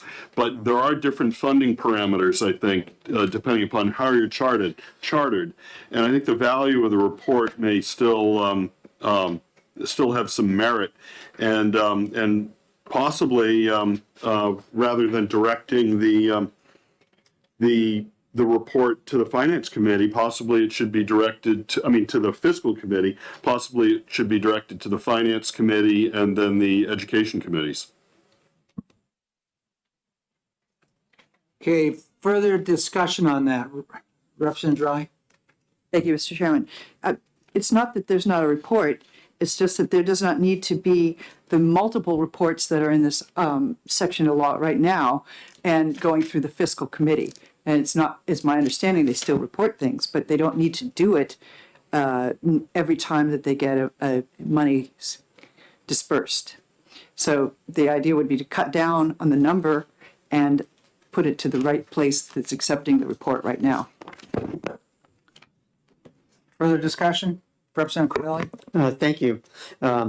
Looking at the statute, the report goes to the fiscal committee for each payment made during the year to a chartered school, and contains the name and address of the school, the amount of payment, and the number of students currently enrolled. So if the intent is to verify that they're getting the right amount based on the number of pupils, I think that that is a DOE responsibility, since they are making the payments rather than the fiscal committee. Further discussion? Representative Luno, any kind of reports that come back to the Education Committee probably would never be read. We have numerous reports by statute. We say report to the various Education Committee of the House and the Senate, and we don't meet during the summertime at all. And in the spring, we're unloading, and voting, and we very rarely are looking at information coming in, such as we talk about here in this bill. And the same thing for the fall. So there's time. I don't think sending these reports to the Education Committee would be, beneficial at all. I don't. For half that stuff's not even read that we get. We get oodles of stuff coming in, and it stacks out there on that desk. Yeah. So to that, and I agree with that. That stuff does stack up. However, I think since I've been on the Education Committee, actually even prior to being on the Education Committee, I'd certainly be looking at the DOE grants to public school districts, do they have a similar report that that they have available for charters? Have people been seeing that, and have people compared that to what is being proposed in this repeal bill? I mean, just to make sure we're not losing some piece of information. Yeah. I mean, I can't respond to that. have you ever seen one of these reports? Pardon me? Have you seen one of these reports? No. I haven't either. Now ask me if I want to see one of those reports. Well, maybe if you see one, maybe you want to see more. I mean, I don't know. I don't know. All right. So, Mr. Chair, this isn't early? Do we need to act today? None of these bills that we have left on this list are early bills. Right. So they all have to be acted on by March 16th. So with this one here, and I'm just sort of talking out loud, and so I hope, Mel, I hope that's okay on this, that it would seem to be this should be 20-0 or something close to that, one way or the other on this committee. Is there anything we can do to try to get it to that? Hey, if you can suggest a way to do that, I agree. For all the bills to hit the floor as no recommendation, especially a bill like this. Yeah. Which this is being submitted to us by what, DOE? Right. Right. Right, but we didn't actually hear from DOE. Oh, actually, Diana was at the. Yes, but she was. But she didn't have a lot of background in. No, but it was mentioned that DOE, this is a technical type thing I've got from that. DOE. I've got that. Yeah. But I guess as long as we can be assured that there's a report available, that DOE will continue to make a report available, and that whatever they're making available is at least contains the information that's in this report, then I think we could probably get there.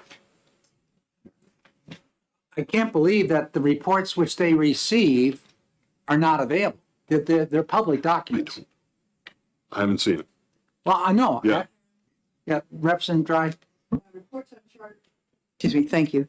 Reports on charter school funding can be found on the DOE website at any time. The Senate passed an identical bill, SB 25, by voice vote January 19th of this year. Who was that from? Maureen Mooney, Okay. the sponsor. Representative Lakis. I remember correctly, when the DOE did talk to us, they said that public schools are not doing this particular report, that the charter schools are doing those other reports that the public schools are doing, but this particular report where they have to report every single payment is not, the public schools don't do this. And so that was, at any rate, that was an answer to Rep. Luno's question. Are there further comment? Yes, Representative Cascadden. Just to add to that, what they have on the Department of Ed website, and this is the only thing I could find, I don't know if there's something else, was the charter school per pupil aid for 21-22. So it lists their total ADM, their per pupil aid, and their differentiated aid. So those are there's no detailed financial or fiscal reports like there are for the public schools.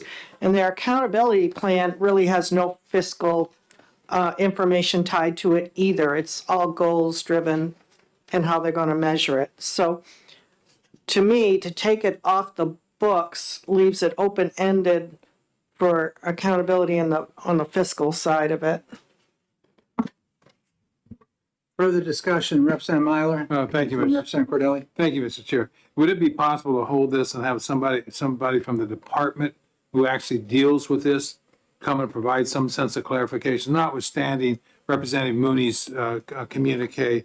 But I'd like to hear somebody who actually manages this thing that can be able to give us an indication. And if in fact it is what it is, we may be able to have a 2020 vote on this. But right now, I'm not going to vote for this unless I get some information directly from the department. Further discussion, Representative Cordelli. I think that the main report that would be of interest is what was just pointed out on the DOE website that shows the enrollment and the amount that they're eligible for, even including the differentiated aid. I think that that's the information that people would be looking for. Further discussion? So we have a motion on the floor. That's ought to pass. Call the roll.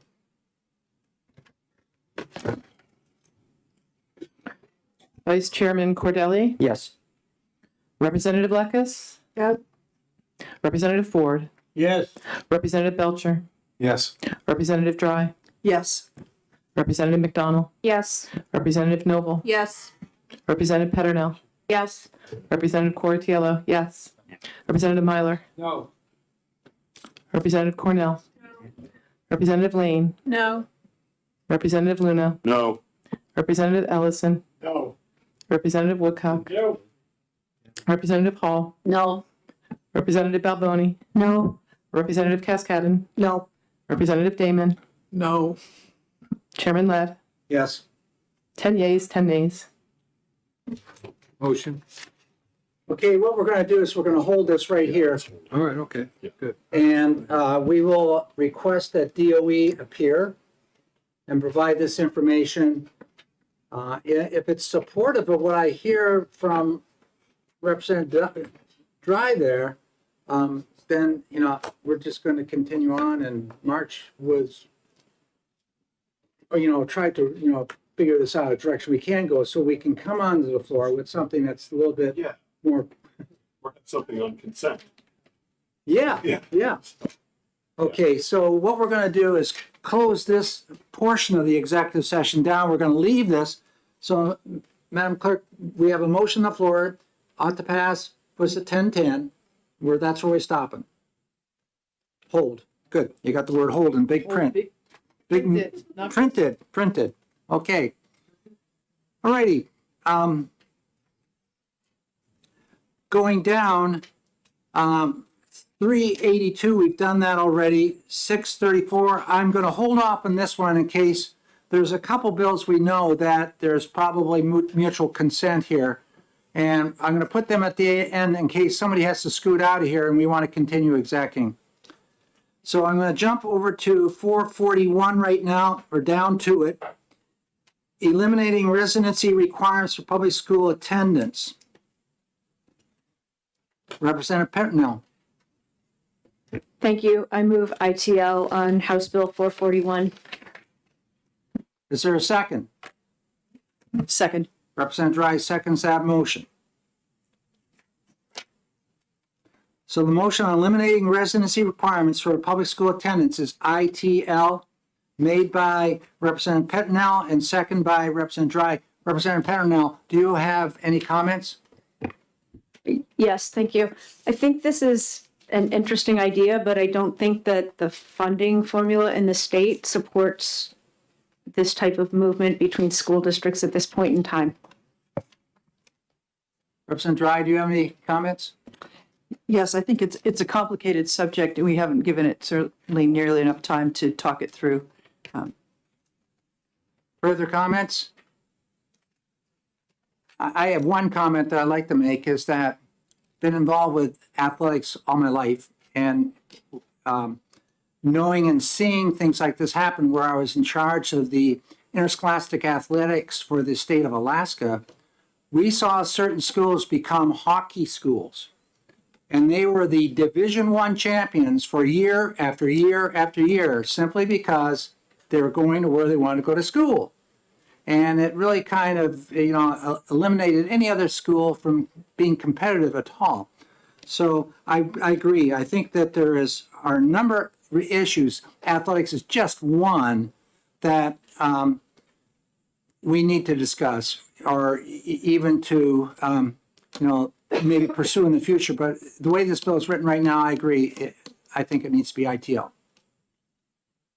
Further discussion? Madam Clerk, on 441. Vice Chairman Cordelli, Yes. Representative Lekis. Yes. Representative Ford, Yes. Representative Belcher, Yes. Representative Dry, Yes. Representative McDonald, Yes. Representative Noble, Yes. Representative Petronil, Yes. Representative Cortiello, yes. Representative Myler, Yes. Representative Cornell, Yes. Representative Lane, Yes. Representative Luna, Yes. Representative Ellison, Yes. Representative Woodcock, Yes. Representative Hall, Yes. Representative Alboni, Yes. Representative Cascadden, Yes. Representative Damon, Yes. Chairman Ladd, Yes. 20 yeas, 0 nays. Any problems with consent? No. Good, thank you.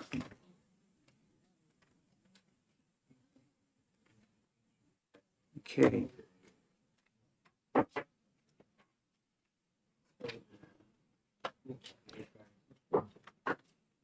Okay, the next bill which we have going down is HB 104, relative to multi-stall bathrooms and locker rooms in schools. So in 104, I recognize Representative Cordelli for a motion. Thank you. I would like to move on to pass. Is there a second? Representative Belcher? Representative Cordelli? Thank you, Mr. Chairman. I believe that this bill, we heard a lot of testimony about building codes and the impact on this bill. But it seems to me from that testimony that this is current building code compliant.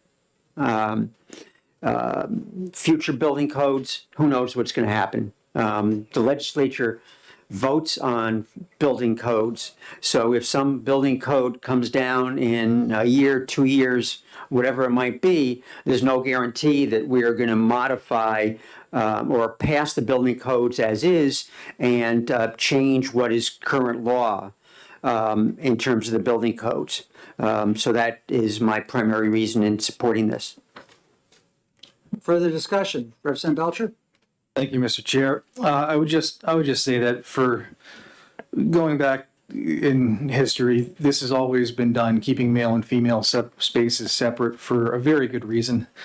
It is entirely clear that on average, men are stronger. It is entirely clear that on average, men are more dangerous.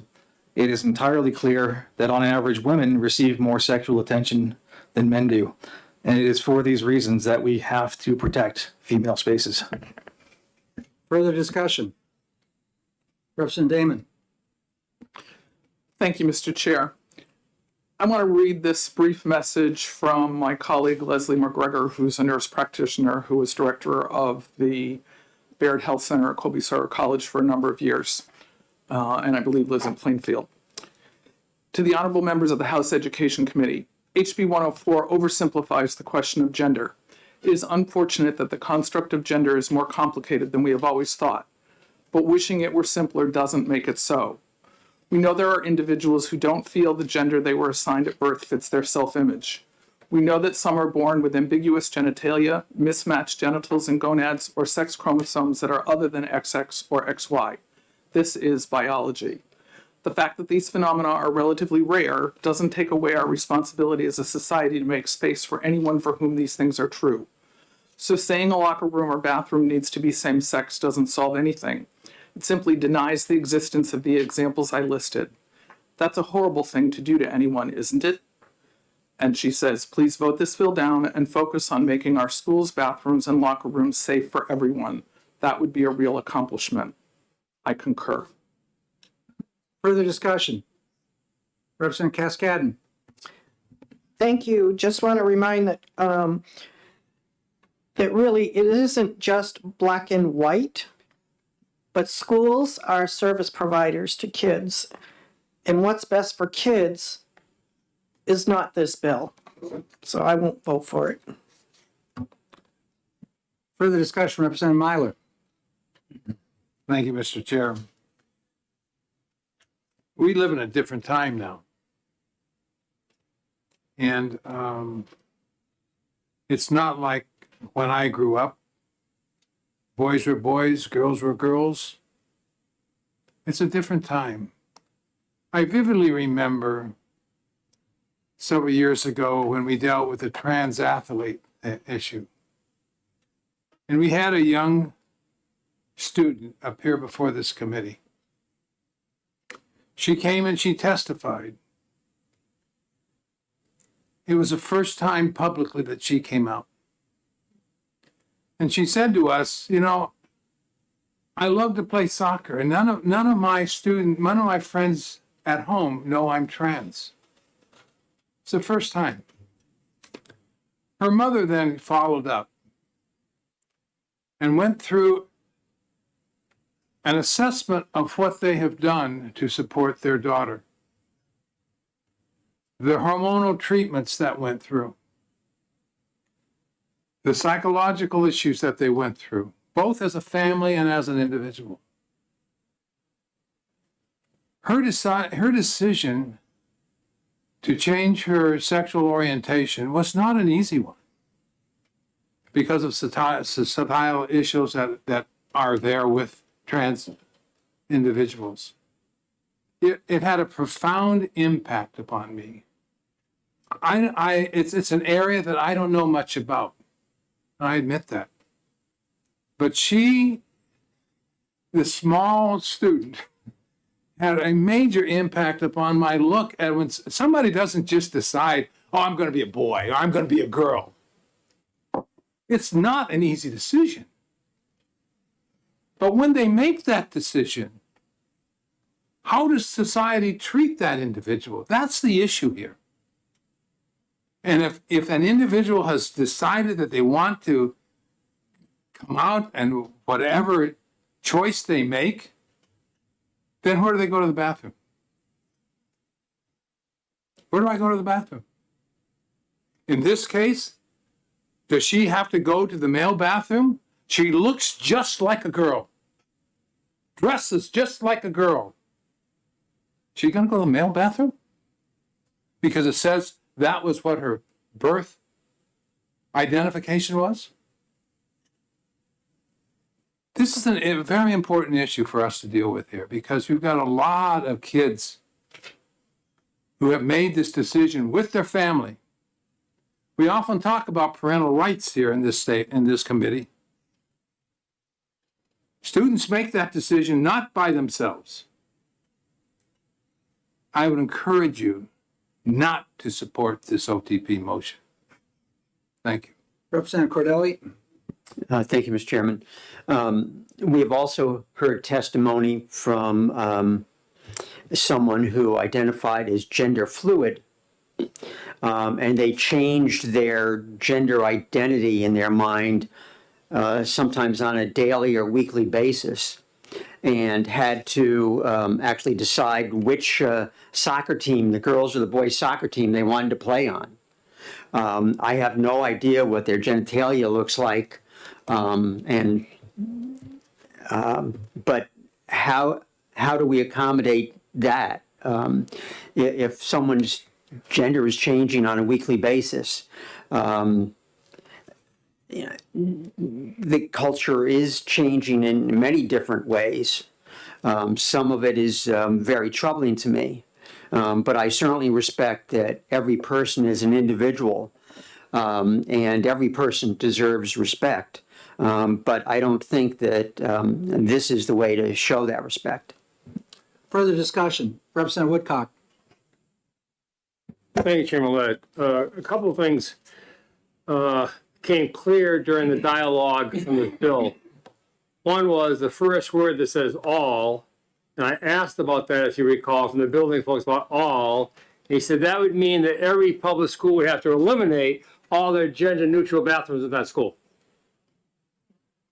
It says right there, all. That's what you're voting for, all. So the ones you have in have to go out now. That's the first thing. The second thing is we have team after team after team that go to schools in Haverhill and schools in Conway and schools in Wolfboro. When the visiting team comes in, they go in the opposite locker room. All the boys go in the girls' locker room, and all the girls go in the boys' locker room, depending on what site they happen to be on in that particular day and that particular team. What happens then? Violation of the law you're trying to pass. Well, those kids can't, we'll have them change outside.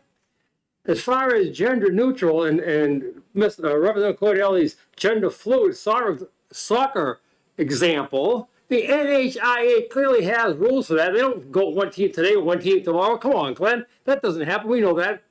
Unbelievable. That does not happen. I didn't say that they went from one team to another. They had to choose which team they wanted to be Yeah, on. it's very clear. NHIA is when they choose as it's set for the season for the year. The last thing is we heard testimony again. There are over 700 trans athletes right now in New Hampshire. Not athletes. Trans students in New Hampshire right now in our schools. And then with that piece, they talked about the problems they had with some of these youngsters who were forced into the genitalia appropriate locker room and the harassment, additional harassment they got at that point in time. So if we take it out gender neutral, so we give them no option, and now we're going to force them into a discriminatory place, I think we're going backwards on trying to help youth in the 21st century. Thank you, Mr. Chairman. Representative Dry. Thank you, Mr. Chairman. I listened to the testimony the other day and I heard people who were afraid to go to the bathroom and so held it all day because there might be somebody of the opposite sex in their bathroom. And then I heard somebody that would hold all day because they wouldn't be respected for the choice that they had made. And I think there's a middle ground here somewhere that we have not examined. I'm going to vote ought to pass, and if it doesn't pass, I would like to retain this because I think we can work this out, but I don't think that we are at that place yet. Further discussion. Representative Belcher. Thank you, Mr. Chair. I'd just like to clarify a bit of the language in the bill too. It opens all multi-stall bathrooms. So the gender neutral sort bathrooms that are single occupancy or family restrooms would not be affected by this bill. It's only multi-stall restrooms. And I think the intent of the bill is exactly that, to not have biological male and biological females occupying the same space in the same restroom. I've heard a lot of talk here about gender. The idea of gender as a social construct that goes back a long time in the social sciences, Judith Butler and all. We have never, ever assigned bathrooms based on gender. We have always assigned them based on sex. Madam Clerk, would you please call the roll? Vice Chairman Cordelli? Yes. Representative Lekis? Yes. Representative Ford? Yes. Representative Belcher? Yes. Representative Dry? Yes. Representative McDonald? No. Representative Noble? Yes. Representative Peternell? Yes. Representative Cortiello? Yes. Representative Myler? No. Representative Cornell? No. Representative Lane? No. Representative Luna? No. Representative Ellison? No. Representative Woodcock? No. Representative Hall? No. Representative Balboni? No. Representative Cascadin? No. Representative Damon? No. Chairman Ladd? No. 8 yeas, 12 nays. Recognize, Representative McDonald, recognize you for a motion. Thank you, Mr. Chair. I'd like to move to retain.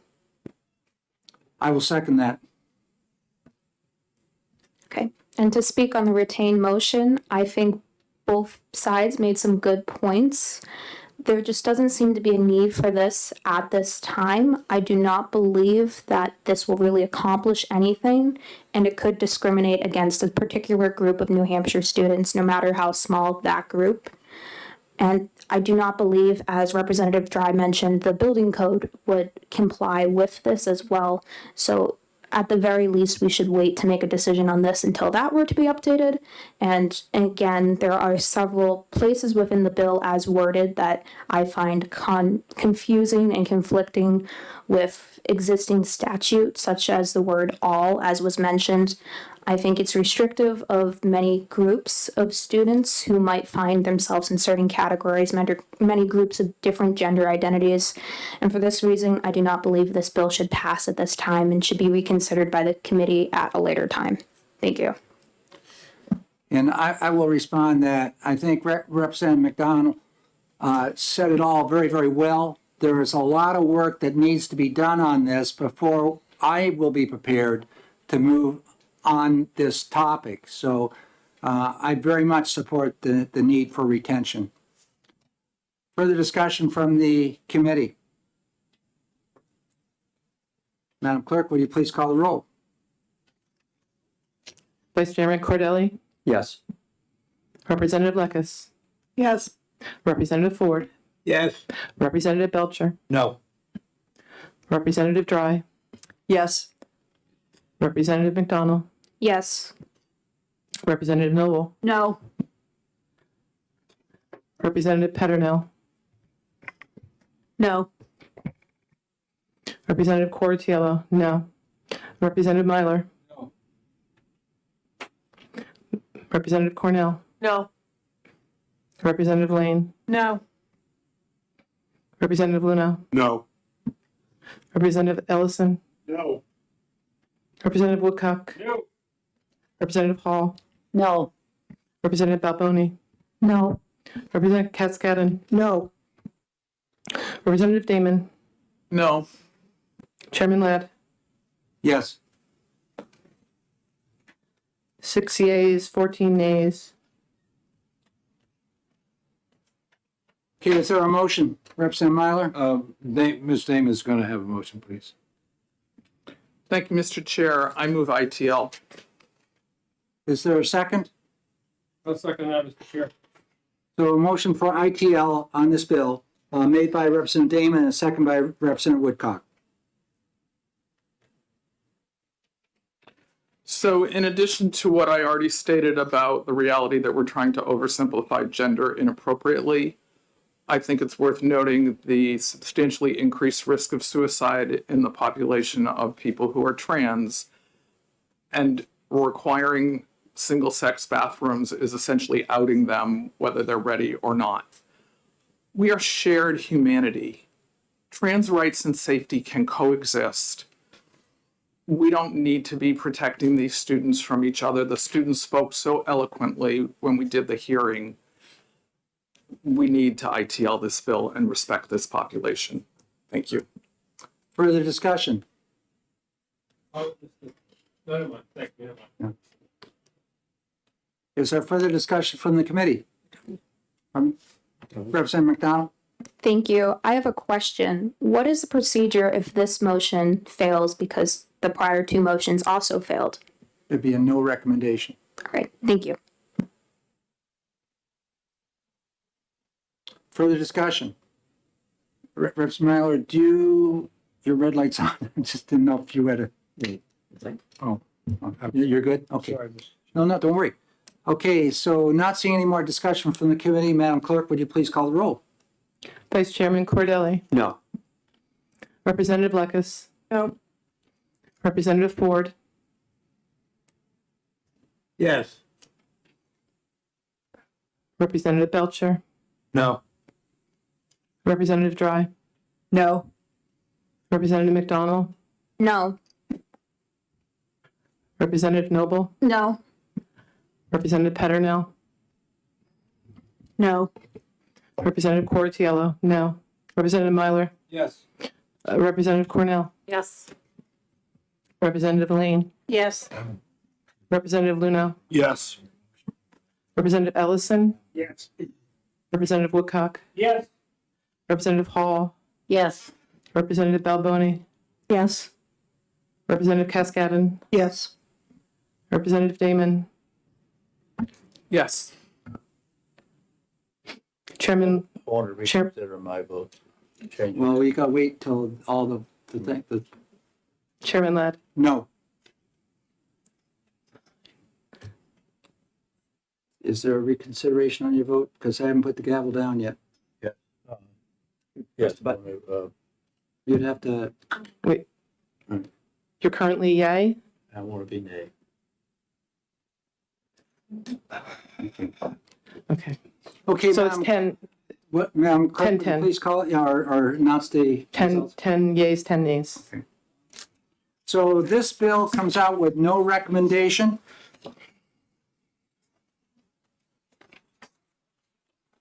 Representative Damon was leaving. Right here.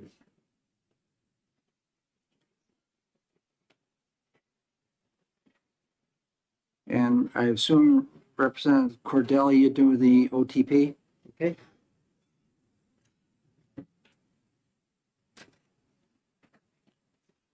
Okay, next one down below 104, we did retain 352. HB 505, Representative Belcher, you're recognized for a motion. Thank you, Mr. Chair. I would move ITL. Is there a second? Second. Representative Belcher, is there discussion? Yes. Let's see. So this bill is about comprehensive mental health being added to school curriculum. First, I'd like to say the word comprehensive, I think that throws a lot of us for a little bit of a loop. I'm not quite sure exactly what that means. I am aware of some other programs that have come in under the broad term comprehensive, and they've been less than desirable ultimately. Second, I believe mental health education should really be undertaken only by those trained professionals who are trained and licensed to do so, trained and licensed and prepared to handle any potential fallout that may occur during such training.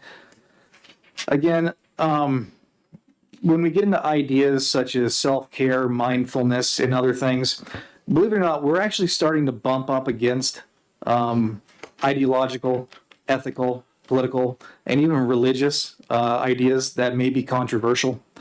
And I know quite a lot of parents have spoke to me about these things in schools that they don't want to have their children educated on in schools because they feel these are values they should be inculcated on at home. And finally, the curriculum argument. This is either a local control issue or it's not. It can't be one only when we don't like it versus, vice versa. And it says very clearly in the bill that this is curriculum. Further discussion from the committee? I guess I will add a few words here. This bill is relative to comprehensive mental health education in schools. Comprehensive kind of bothers me here. We're also getting into the realm of saying to schools that we're going to get in this domain, and I don't know who's going to be responsible for teaching. It's sort of what Representative Belcher just mentioned.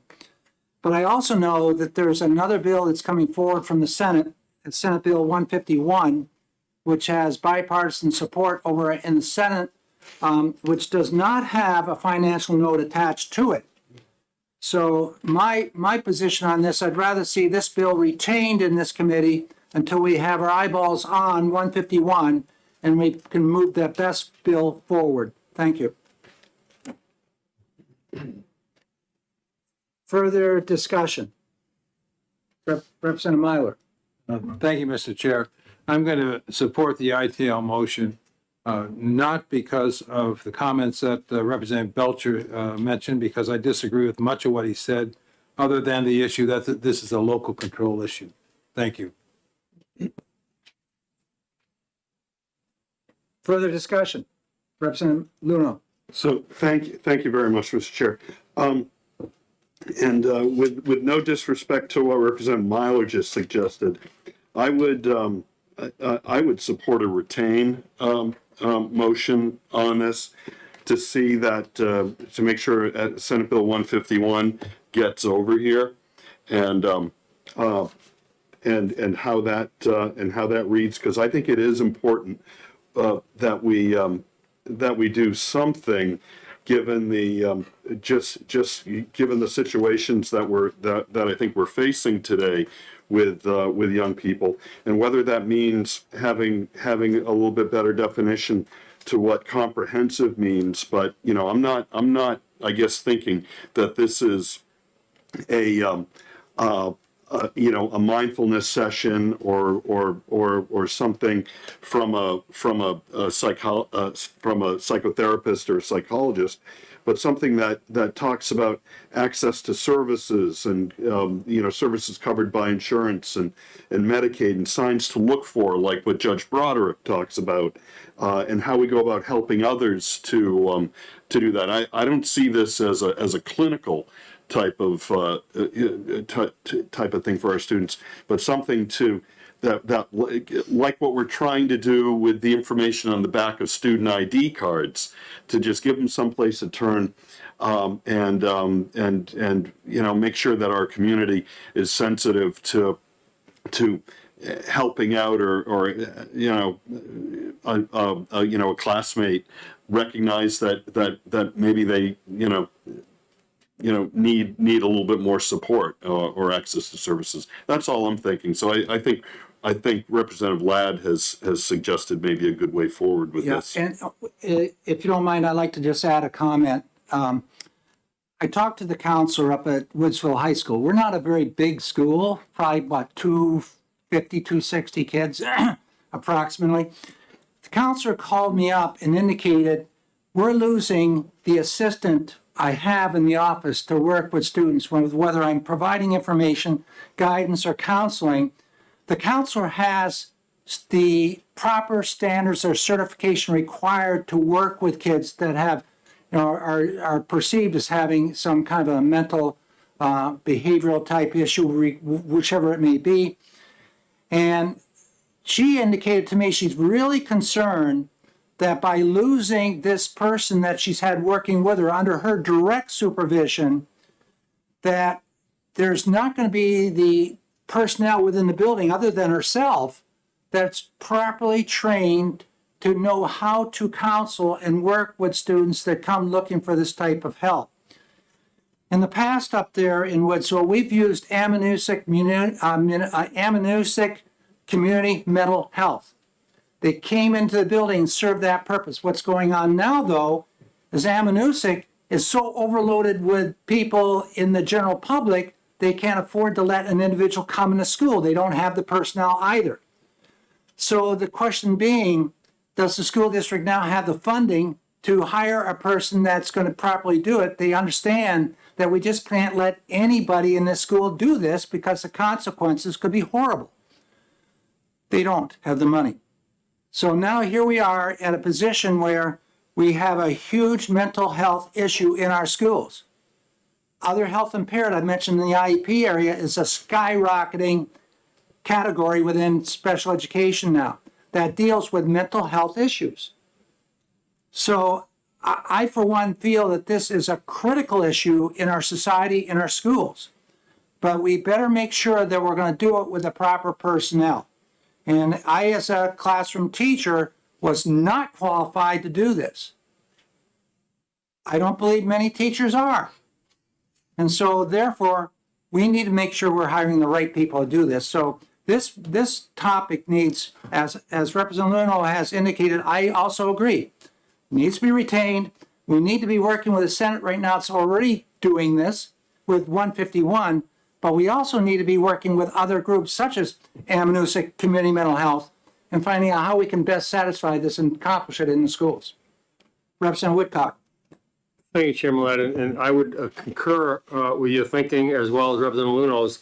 I have not seen SB 151. I'd like to see that. I do know by regulation, mental health as an entity is dialogued in the rules and in the curriculum currently in the school. So obviously comprehensive, I don't know what that means in this bill. That being said, I will not support the ITL, but I'd much appreciate if you put a retain motion in. Representative Damon. Thank you, Mr. Chair. I'm opposed to the ITL. I would support the retain, although honestly, I would have preferred to pass it. I want to emphasize that there is a difference between education and therapy.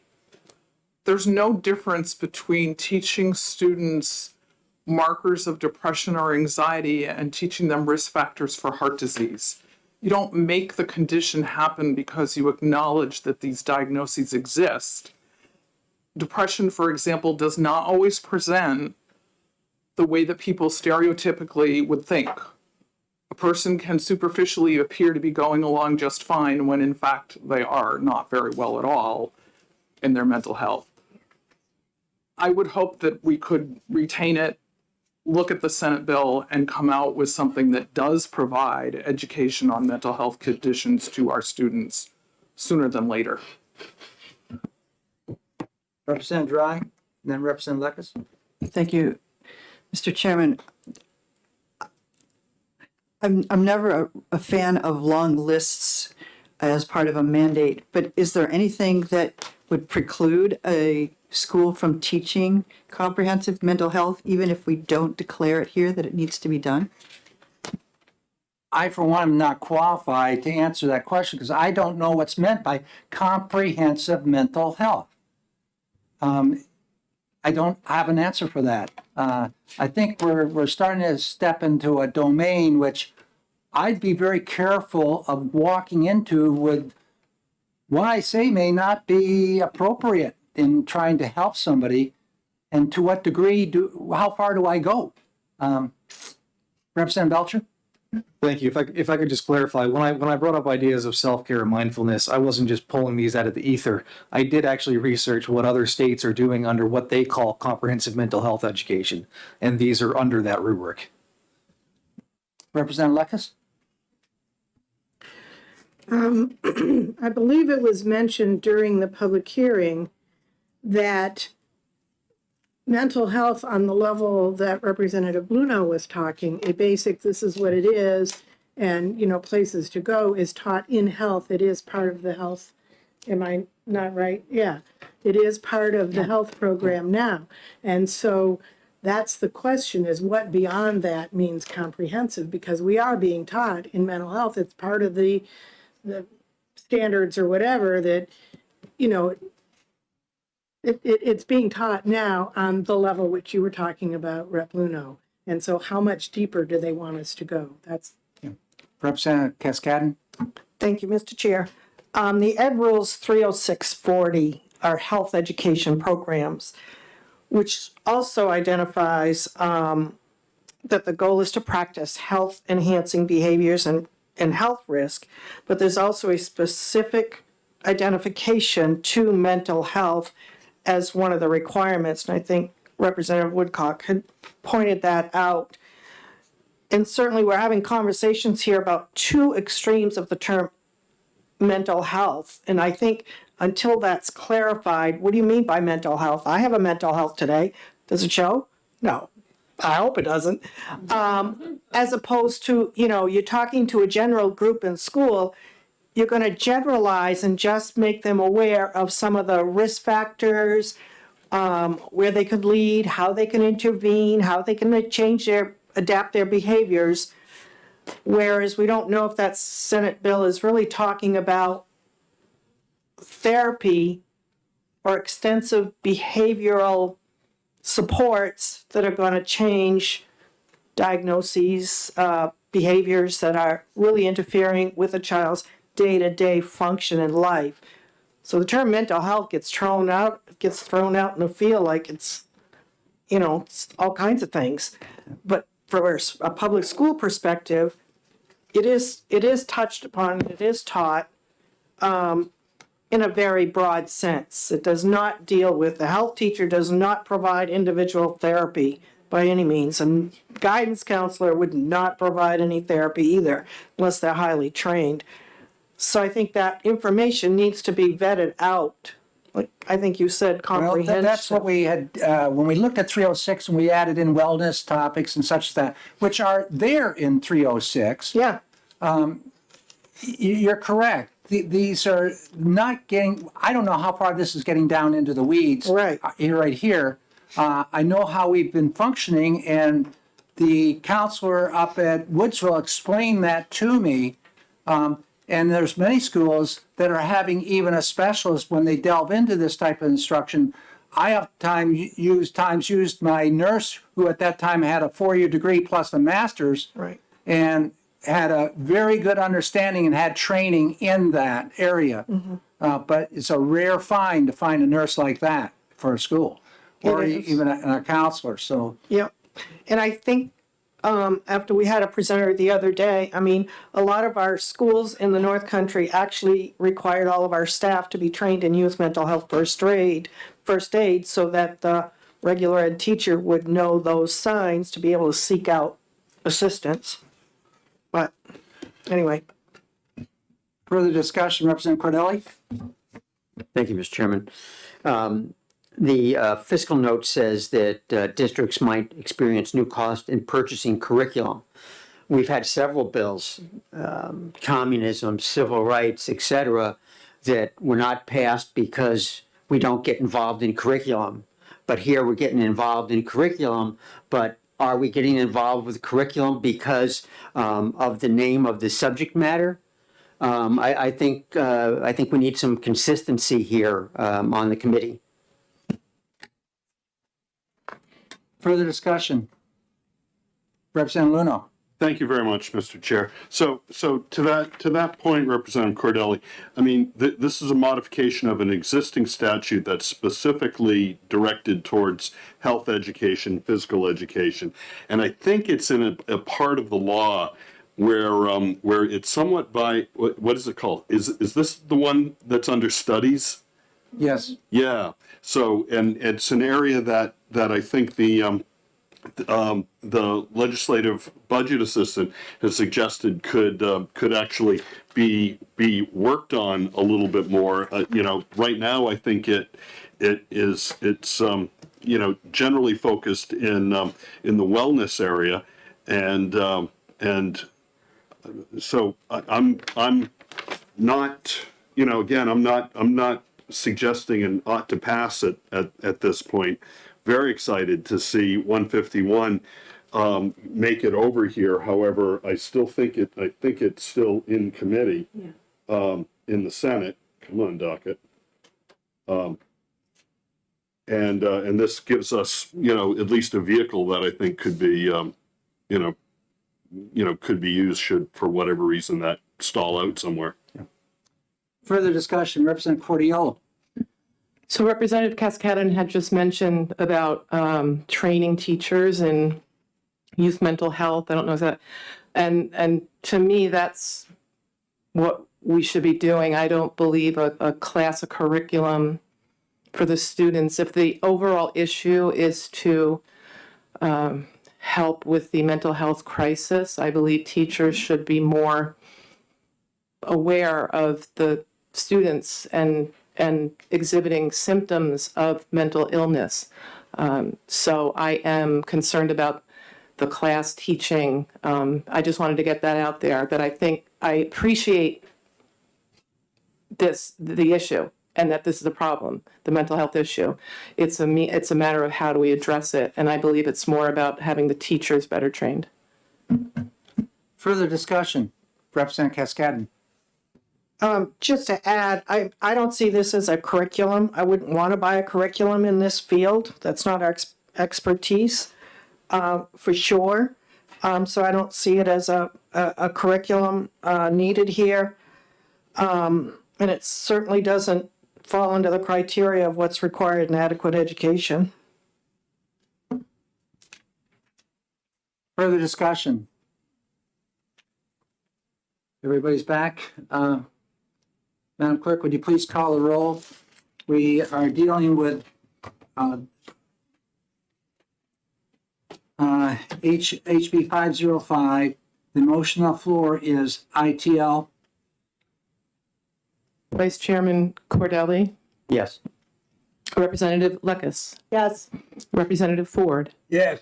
Representative Belcher, Yes. Representative Dry, Yes. Representative McDonald, Yes. Representative Noble, Yes. Representative Peternell, Yes. Representative Cortiello, yes. Representative Myler, No. Representative Cornell, No. Representative Lane, No. Representative Luno, No. Representative Ellison, No. Representative Woodcock, No. Representative Hall, No. Representative Alboni, No. Representative Cascadon, No. Representative Damon, No. Chairman Ladd, Yes. 10 yeas, 10 nays.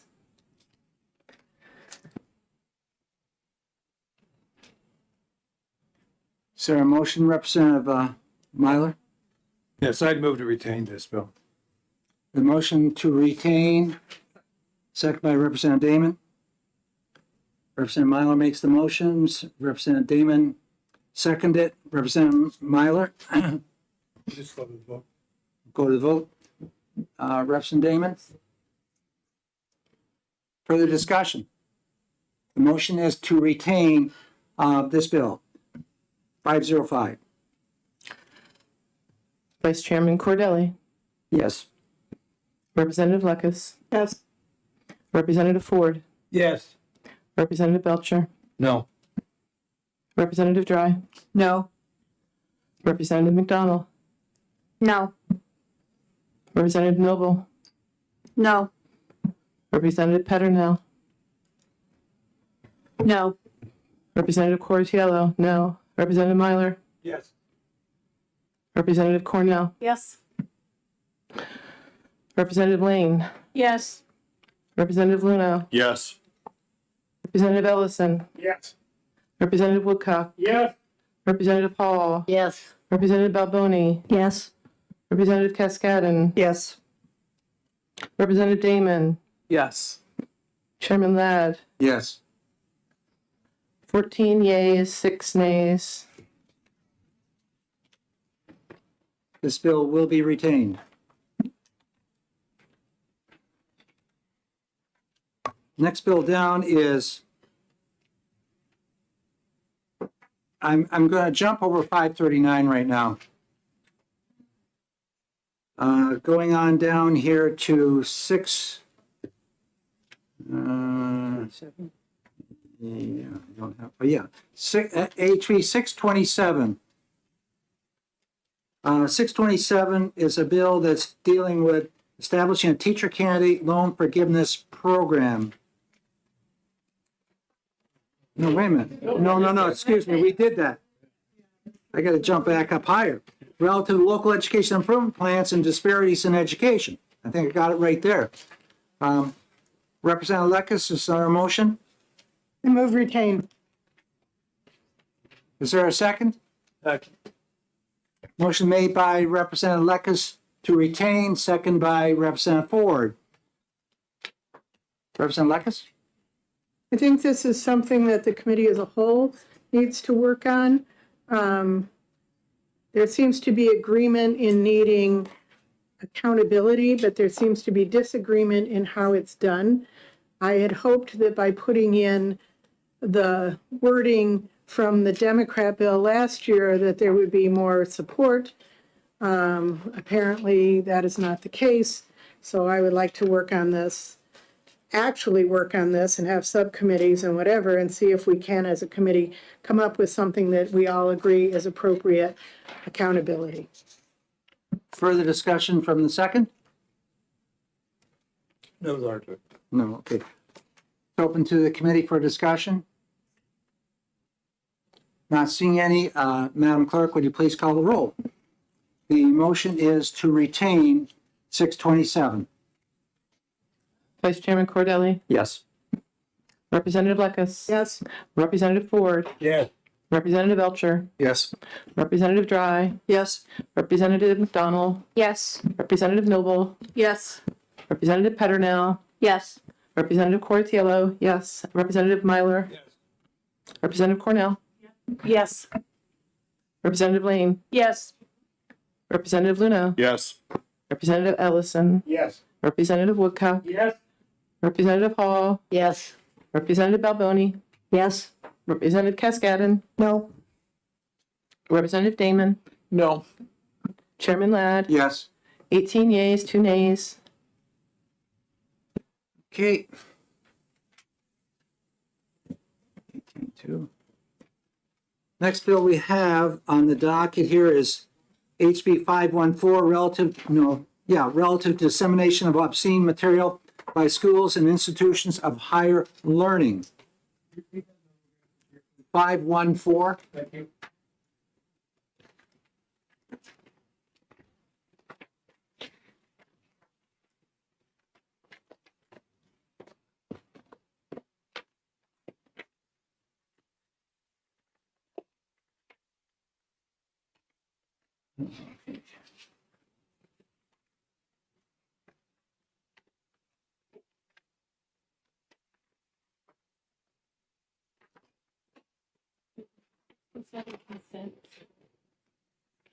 No, that's a retain. Oh, I'm sorry. Yeah. It's okay. Getting in the afternoon time here.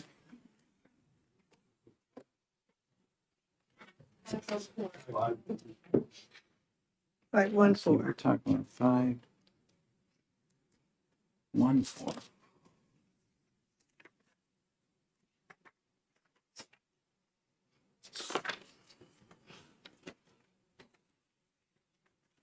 Okay. Representative Cordelli is recognized for a motion. Thank you, Mr. Chairman. I move on to pass. Is there a second? Representative Belcher seconds that. Representative Cordelli? Thank you. I think everyone I've talked to, when they hear that K-12 schools are exempt under our obscenity laws are shocked. This bill removes K-12 schools from that exemption list. Higher education remains. I think we had a lot of testimony about things that have been found by parents in our schools. There needs to be a process where parents can object to that. Some of the examples that were brought forward were quite shocking, both in terms of printed materials and in terms of information found on a particular library app that is made available in many of our schools on school property. I think that this is an issue not just in New Hampshire but nationwide, and I think that removing K-12 from the exemption will help move things in a better direction for our children and our families in New Hampshire. Further discussion. Representative Belcher? Thank you, Mr. Chair. I would just add to that the nature of the materials that we're talking about, I've seen quite a bit of it myself. It's unpleasant to look at. It's the sort of material that you will not find in most search engines on the internet unless you turn off the safe filter. This is the kind of stuff we're getting into. I cannot tell you how many complaints from parents that this kind of material is accessible. I have had conversations with librarians. Some of them cannot believe that this material is allowed to be accessible in schools. I am strongly for this bill. Thank you. Further discussion from the committee. Representative McDonald? Thank you, Mr. Chair. I was speaking the other day with a concerned parent from Dover, and they were telling me that a member, their school board or their friend, they posted pictures of a children's book online to a Facebook group in Dover, and Facebook took the photos down because they were obscene. And I don't understand why this is even a question, why this should be in our schools. Passing this bill would give rights to parents to, if they found something obscene, a measure and a course of action for them to take to protect their children. It just seems obvious, and I support this bill full-heartedly. Further discussion. Representative Cascade, then we'll come over to the second. Thank you, Mr. Chair. I think you heard testimony. I mean, there is an ideology going across the country to, quote, ban books. And I know this is not supposedly what this is, but I think by passing such a rule for public schools K-12, you're infringing on my rights for my kids to learn resilience and to be exposed to good literature. I think as a parent, if I didn't like something, your local school board has a policy, IGE or somewhere in the I's, that allows you to object to that material and then stop your child from participating in that piece of material. You also are your child's first teacher to teach them what's good internet use and what's bad internet use. I'm getting sick and tired of always dumping on the public schools because they don't do this, that, and the other thing, but yet the support is not there to do everything. I mean, we're expected to be social service agencies, mental health clinics, vaccine you name it. But yet anything that's done to support kids in the general public is never good enough. Well, let me tell you, somebody said it the other day, New Hampshire public schools are in the top 5 in the country. And we have rigorous standards in our public schools, and our kids are successful for the most part. I don't care what school you're going to go to, private, homeschool, you're always going to have a gamut of high achievers and low achievers. And public schools are designed to try to meet the needs of the general public. Sometimes it's the extremes, sometimes it's not. But we are dealing with kids here, and we have to juggle all kinds of things to try to meet their needs. So I cannot support this type of a bill that's going to satisfy a handful of parents who don't like a certain book. Then be a parent and say, no, my kid is not going to participate in that, and follow the school board policy on how a parent should object, because they have that right. Your child does not have to read that book. You have that parent right, but you don't have the right for the 50 other kids that are going to learn something about resilience in society as a whole, so that as adults, they can make critical decisions and be productive citizens. Sorry, that's it. Okay, Representative Lekis? I looked at that material. I still cannot get those pictures out of my mind. And I cannot believe that we want our young children to be looking at those pictures, which happens before the parent even finds out about it. The harm is done. And I know when I went to school, the school librarian vetted everything. And we had sections that were age appropriate. We're not talking about banning books. We're talking about having age appropriate material. And some of that absolutely disgusting, obscene pictures that were in those books that are in elementary schools is I almost despair of our culture at this point if this is considered okay to, and you can't wipe those pictures out of your mind. It just, I'm appalled. At any rate, that's my comment. Going down here to Representative Damon, then Representative Belcher. Thank you, Mr. Chair. The research clearly shows that the majority of book titles that are targeted for banning are by or about people who are not Caucasian skin color or are LGBTQ. I don't think this is a bill about protecting our children. I think it's a bill about bias, and I'm vigorously opposed to it. Representative Belcher. Thank you, Mr. Chair. I just want to make a quick point that I think is incredibly important here. This bill is not actually crafting a new law. It's just making a minor modification to a law that's already on the books. And the point of me bringing that up is right now, if a person were to approach a child on a playground and show them the pictures in one of these books, the police would come up, put them in handcuffs, and take them to jail. Because that's already the law. Because it's obscene material and it's being pushed on kids. What we're saying here is that we need to remove the exemption that exists for whatever reason in K through 12. It doesn't apply to colleges, they have full academic freedom. This is already a law. We're just removing the exemption for K to 12. Further discussion, Representative Petronell. Thank you. One of the things that surprised me the most is that I've been approached by parents who really want to protect their kids. They may have gone to the school about some of this material. The material is available not necessarily just in the classroom or part of the curriculum. It's in the library. So I'm not quite sure how you would opt out. Would you send a list of books that you didn't want your child to check out? And how would a librarian possibly be able to keep track of the number of books that I may or may not want my child to read? I think that's unbelievably burdensome.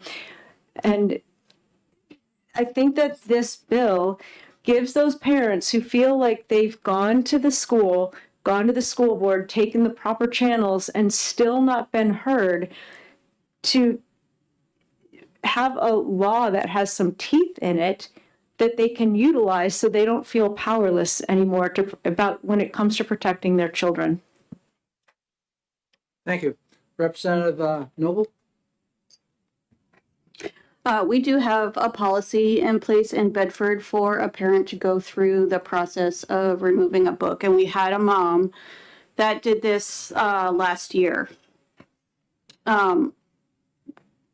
It didn't result in the book being removed, but she was trying to let other parents know what was happening in their school libraries by writing letters to the editor in our local paper.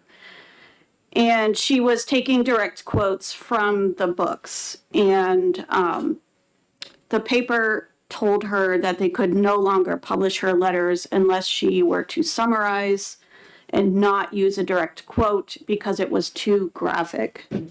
So I don't understand why something like this is appropriate in K through 12 and it's not appropriate for adults to read in their local paper. Representative Cordelli? Thank you. A couple of things. I'm not sure what ideology is at work with my submission of this bill. The intent, as we heard, we have to support kids. Well, that's the intent of this bill. I didn't put this bill in relation to any bias, and I resent that implication that there was a bias involved in submitting this bill. In terms of parents' objections, there are apps on school property, on Chromebooks issued by the school. Obscene materials on that's being handed out to kids by schools. How are the parents, is the parent going to go through the entire app looking for something, looking for pictures? I've heard from a parent, there is an objectionable book, in their opinion, related to homosexuality, and it has a link so the student can email the author of the book. We're putting students in touch with someone who might not have their best interest at heart. How can we do that? This is an attempt to, as was stated, remove the exemption for K-12 education to protect our kids. It's not about banning books. It's about protecting our kids. Thank you. Representative Luno? Thank you, Mr. Chair. What was the book that the parent was trying to pull from Bedford? Oh gosh, there was a few, and I don't know if I can say it specifically. Was it Nickel and Dimed?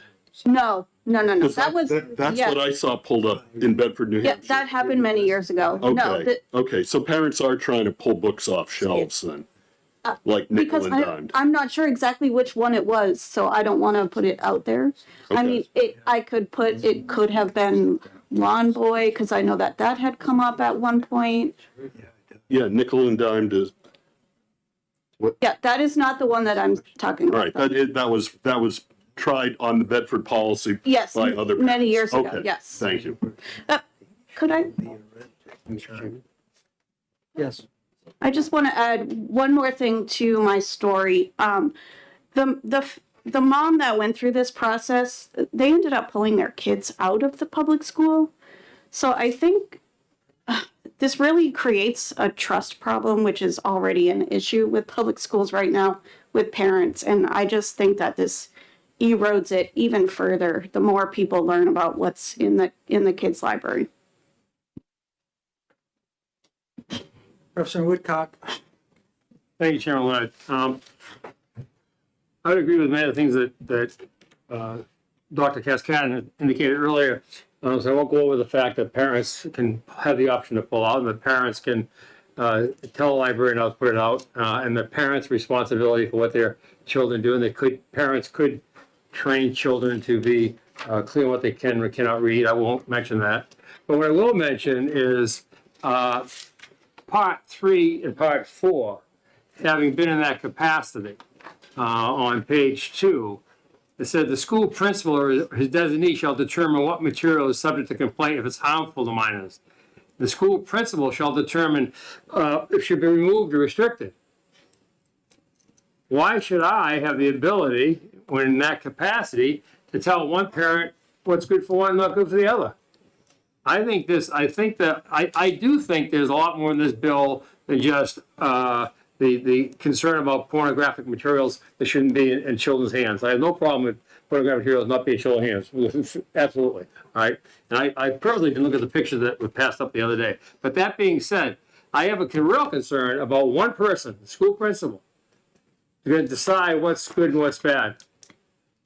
And that's the way this is written under the new section of the law. I'm going to start over in line 24 on page 1. So I think this bill has a host of things that one parent shouldn't decide and one school principal surely shouldn't decide. And as I asked at the hearing the other day from the library specialist about if it was banned in Plastow and it's okay in Pittsburgh, or banned in Bedford and okay in Conway, this is way out of fairness to the state. And I don't think we should let any one person decide what is fair for students, in particular the building principal, having sat in that chair. Thank you. Further discussion? Representative Ellison. Thank you, Mr. Chair. Simply support Representative Cascadden's position that as a parent, I have the right to determine what my child learns in school, what books they use. And as far as I know, most school districts have a process in which you can do that. What I object to is someone else telling me what my kids can and cannot read. You have that right for your own kid. You do not have that right for my kid and for everyone else who's there. I will also simply just note the definition of obscenity from Justice Potter, which is, I know it when I see it. And I frankly, I do not want to have our policies at the mercy of a whole group of people or a single person who looks at something which may be innocuous to everyone else, but they think it's obscene, and that becomes the basis for their complaint. That's a real slippery slope when we get to that point. Thank you. Representative Dry. Thank you, Mr. Chairman.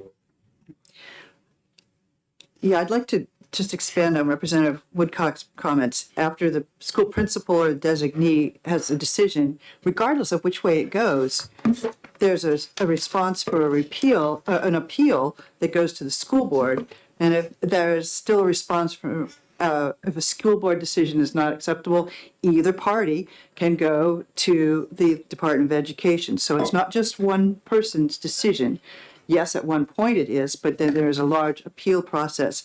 And I just would ask you to look at the RSA 650, about obscene matter, and just look at the definition of obscene matter. I mean, it is almost, you will know it when you see it because it is explicitly described there. And I think if you look at that definition, you would agree that there would probably, you would want, if you were a parent, not just your child to not be able to have access to it, but really to keep it out of other children's hands because it would have been ruled obscene. President Belcher. Just to speak to a couple points I've heard, I don't think anybody's suggesting removing content from public libraries here. Nobody's suggesting you can't go on Amazon and buy a book or get a Kindle e-reader for your home. We're talking about what's available to children in general in public schools. And I think public is important here because public is another name for a school that is run with government money, using government employees. And government, just to be very clear, this is SCOTUS opinion, government does not have free speech. The people have free speech. The people are free to limit the government's speech, including obscene materials. They may not limit each other's speech. They have no right to come into your home. But they do have a right to regulate their own government because this is a government of, by, and for the people. Further discussion, Representative McDonald? Thank you, Ms. Representative Myler? Thank you, Mr. Chair. I'd like to correct the record by first saying no one here is banning books. This bill does not ban books. The intention of this is not to ban books. I can't underscore that enough. The intention is simply to make things grade level appropriate. And furthermore, since I am certain that this is not banning books, we collectively can be certain that the intention of this bill is not to discriminate against any ethnic or racial group, as Representative Daming noted might be the case, because we are not banning books of any racial or ethnic group, because we're not banning books. It's that simple. Thank you. Representative Myler? Thank you, Mr. Chair. HB 514 is a very slippery slope. If it's not this now, it will be that then. It's in the eye of the beholder. No one, I would assume, I can pretty sure say that in this body right here, nobody wants a child to be harmed by a particular book or a particular picture. But I think it is incumbent upon the parents to deal with the school district, and it's a local decision on the school district, to make a decision on which book is age appropriate, etc.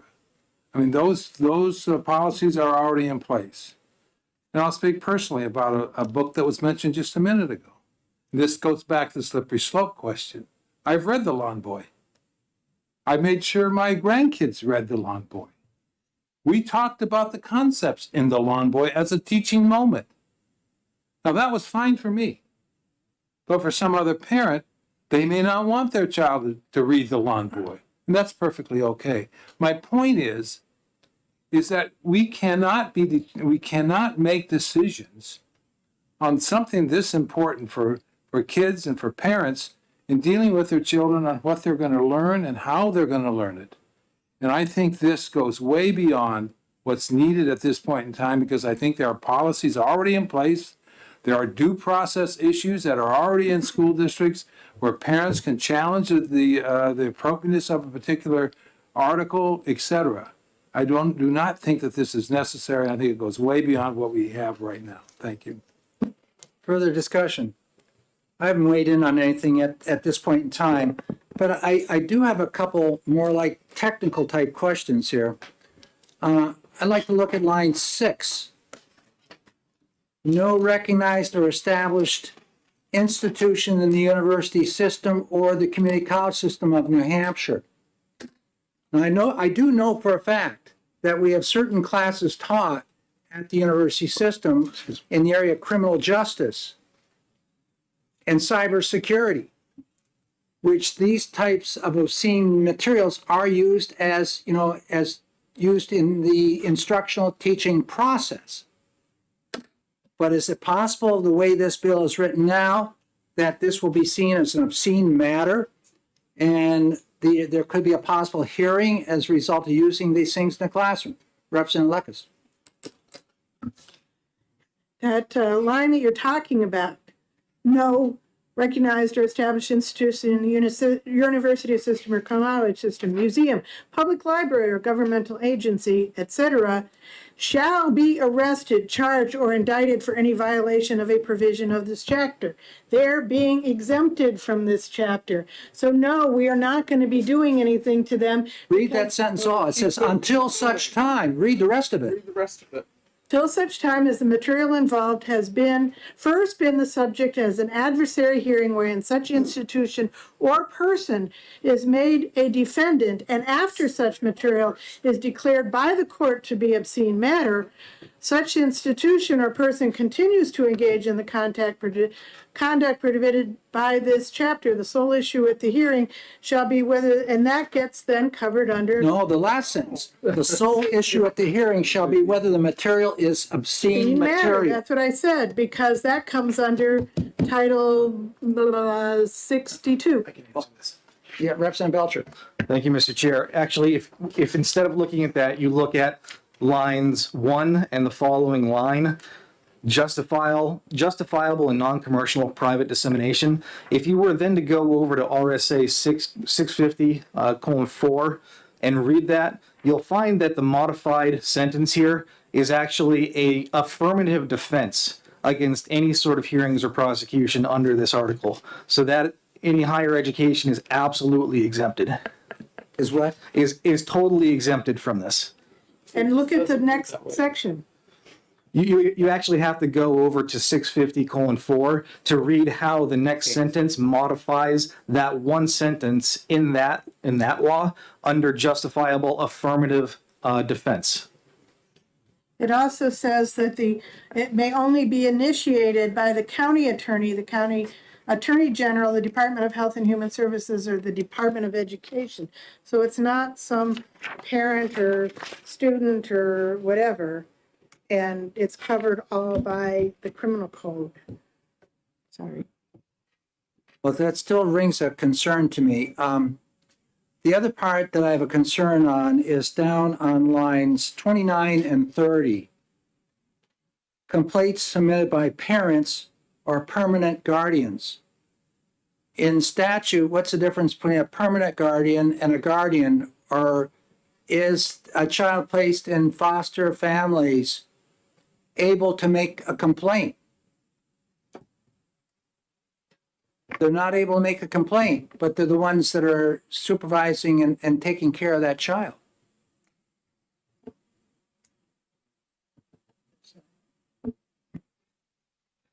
These are some of the things that are just, I had written down in pencil here, so I don't have this with me today, so it's nothing I've written right now. I've had those concerns about that language. Is there an issue associated with our trying to narrow it down to that point? Submitted by parents. Well, I don't know. I'm not an attorney. I can't answer that. Or permanent guardians. What's the difference between a person as a guardian or a custodian or custody? Representative Cordelli. Thank you. That was taken from elsewhere in statute, parents or permanent guardians. And the intent there was to restrict it so that someone walking off the street wouldn't be coming in to file a complaint about something. Wanted someone who has a child in the school. That was the purpose there. And in Section 2, that the current verbiage is no recognized established school, museum, etc. That's current law. I changed school so that K-12 was no longer exempted, and just institutions in the university system, the community college system were exempted. So you'll see school is crossed out, but that's what is in current language now. I'm not sure why K-12 education should be exempt from our obscenity laws. That's the basic question to me. Maybe, should, public libraries, we talked about public libraries, they're exempt. So if you want to take out whatever book, you can put in a request for interlibrary loan if you want. Acting, drama, museums, it's all exempt. But I don't think that K-12 education should be exempt from our obscenity laws. And that's the basic argument for me. Further discussion? Representative Ford. I'd like to add another dimension to the discussion. And I think you might want to consider. You got to use your red.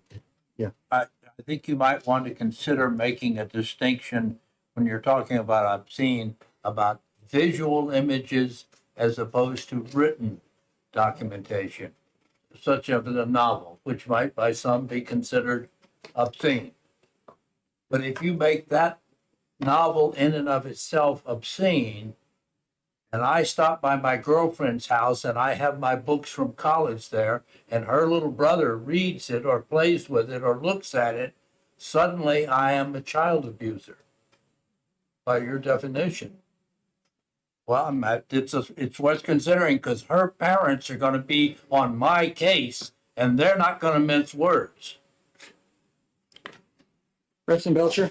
If I might clarify just to that point, there is something of a point there, but it has nothing to do with this bill, because this bill is only looking to exempt K through 12 schools. It would not exempt individuals. Individuals are already not exempt. They would be theoretically under this law, although I believe it requires an affirmative act, not an act of negligence allowing a child to get to something. It has to be done on purpose. So I'll ask this question. I do know of a school that doesn't have a library internally. They use the public library across the street. And library classes are constantly going back and forth for instruction from the public school librarian. This bill right here would make it acceptable to have materials in a public library, but the public library is also now a school library. So how do we correct that issue? Representative Belcher. If I may speak to that again, thank you, Mr. Chair. So again, because we're dealing with something that falls under an element of criminal law, there is an element of what's called mens rea, or criminal intent is going to be involved in this. So it wouldn't be a matter of you walked across the street with your classroom and a student discovers a book. It would have to be, you would have to put that book in the child's hand or assign it to them in order for something like this to apply. Question. Representative Balboni. Sorry, to your point, so if you're a librarian and the child brings a book and you're checking it out, isn't she putting the book in the child's hand at that point? Thank you, Mr. Chair. I'll speak to that. Were you referencing public libraries? Because they're already exempted. No, just I'm just referring to the action. So if the librarian is placing the book, if the child brings a book and the child takes it out, is that, from what you're saying, is that could be a crime? If we're talking about a public library, not a school library, public libraries are exempted from the law, and this bill does not take them off that exemption list, so they would remain exempted. This only applies to school libraries. You can make the case that a teacher going over to a public library with her school or with her students and placing a public library book into the hands of one of their students that violates the obscenity law would not be exempt. But the public library itself is exempted.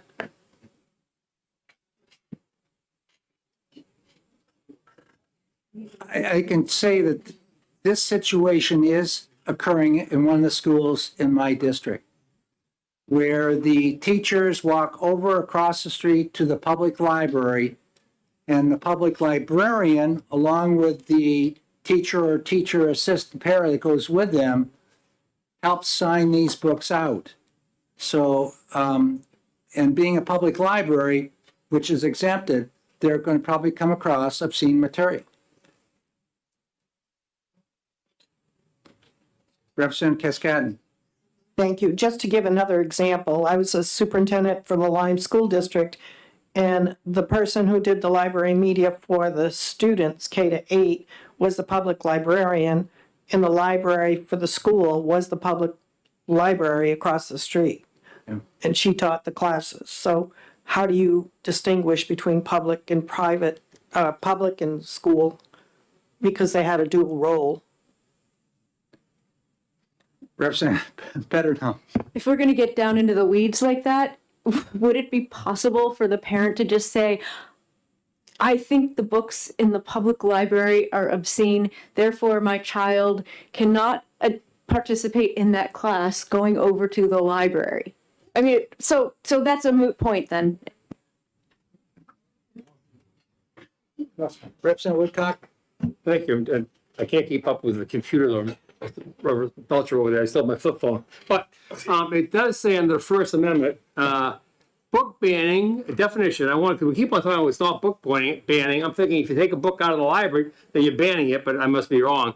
book banning, a form of censorship, occurs when private individuals, government officials, or organizations remove books from libraries, school reading lists, or bookstore shelves because they object to the consent, ideas, or themes. So it sounds like book banning censorship to me from the First Amendment Encyclopedia. I'm trying to learn. Representative McDonald. Wow, you made my hand you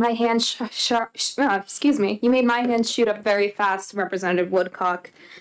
To your point, I would just like to correct you on your use of the First Amendment. I'm assuming you're talking about the United States Constitution. No, it's according to the First Amendment definition as presented.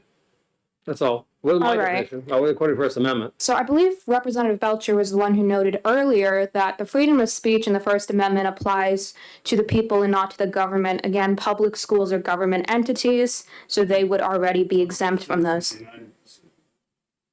Thank you. Thank you, Representative Ladd. Further discussion. Representative Luno, do you have something? He has a laptop. He's quicker than my phone. Well, stop using a flip top. Actually, Mr. Chair, I do have something, and at the risk of sounding really sort of out of the water on 650, which is not an area that I think this committee spends much time in. It's probably not in our books either. Right, fair enough. 650 is an area we spend a whole lot of time in. But with the change on line 6 and elsewhere, how would then this not apply to, let's say, Dartmouth College? Let's just say Dartmouth College.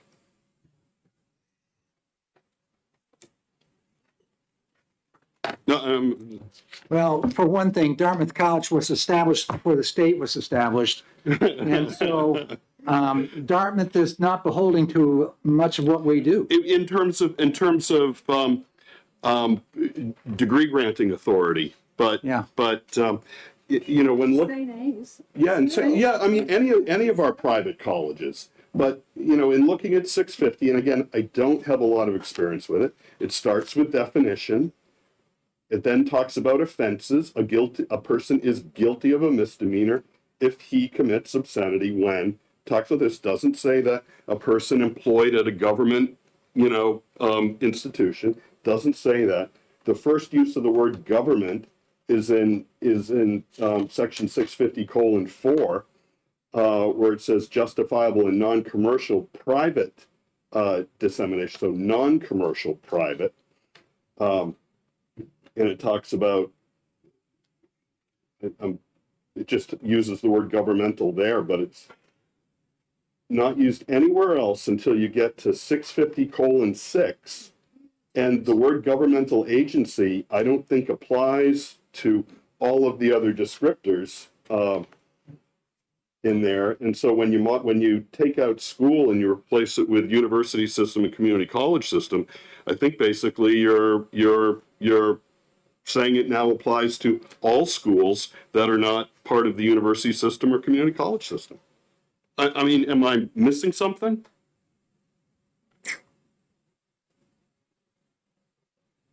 I don't know. Representative Cordelli? Thank you. In section 1, under 654, institutions or persons having scientific, educational is crossed out and higher education is substituted as 650:4, Roman 1. So higher education is substituted for education so that we're exempting K-12, but higher education remains exempt. Show me where that is. On line 3. No, line 3 of the bill.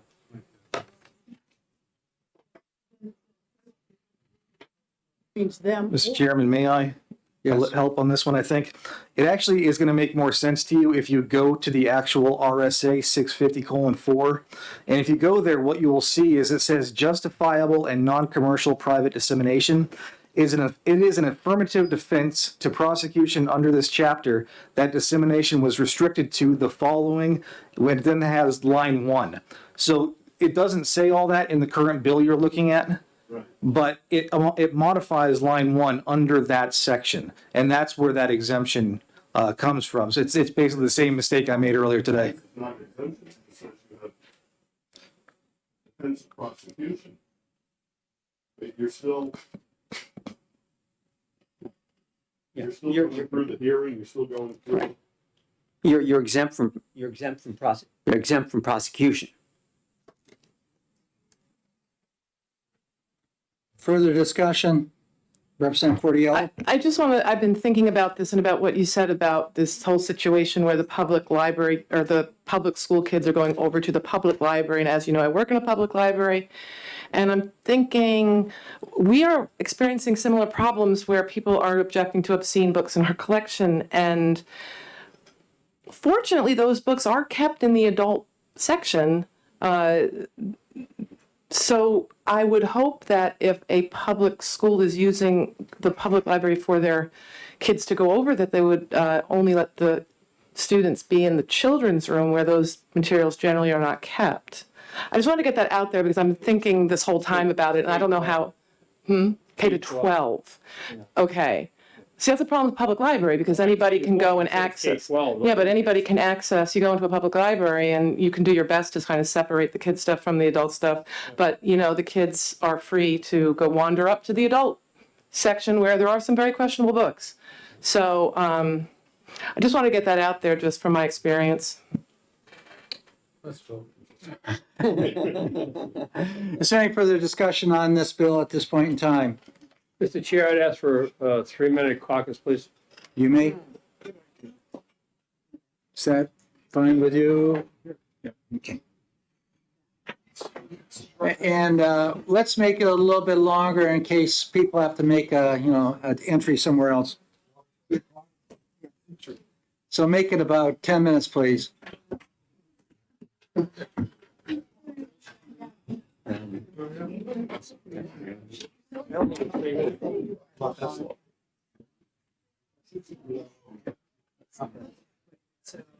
February 27th? That's over vacation, isn't it? Yeah. Yeah, we can't. It's like Tuesday, we're not under the bathroom. I had a concern in that discussion about multi-stall bathrooms. And I had the feeling that people of one persuasion were being entirely inflexible in terms of anyone who opposed them. Yeah. Not as open-minded as they, I think, think themselves.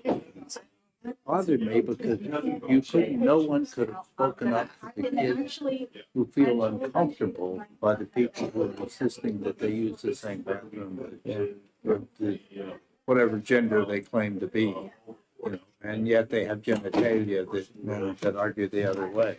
And I think somehow we need to show as much respect for the other kids as for those who are transforming whatever they're doing. transforming themselves into another gender. And because they're very real. Some kids are scared. I tell you, even if we go out passing this thing or no recommendation, this is not going to pass the House. No, I don't think it's going to. It's It'll not be going to. shouted down before it's even. Well, if there's enough people that have some friggin' brains, but so. Let's see what, look, I want to thank you for your consideration. Having to sit down with yourself. Oh, well, I've got to go myself right now. Thank you very much, Art. All right. When you got it, you got it. I know. That's right. Yeah. Some people have a 5-gallon tank, some people have a 1-gallon tank. And sometimes you have conditions that make it shrink further than that.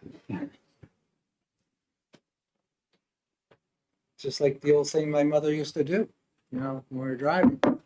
Yeah.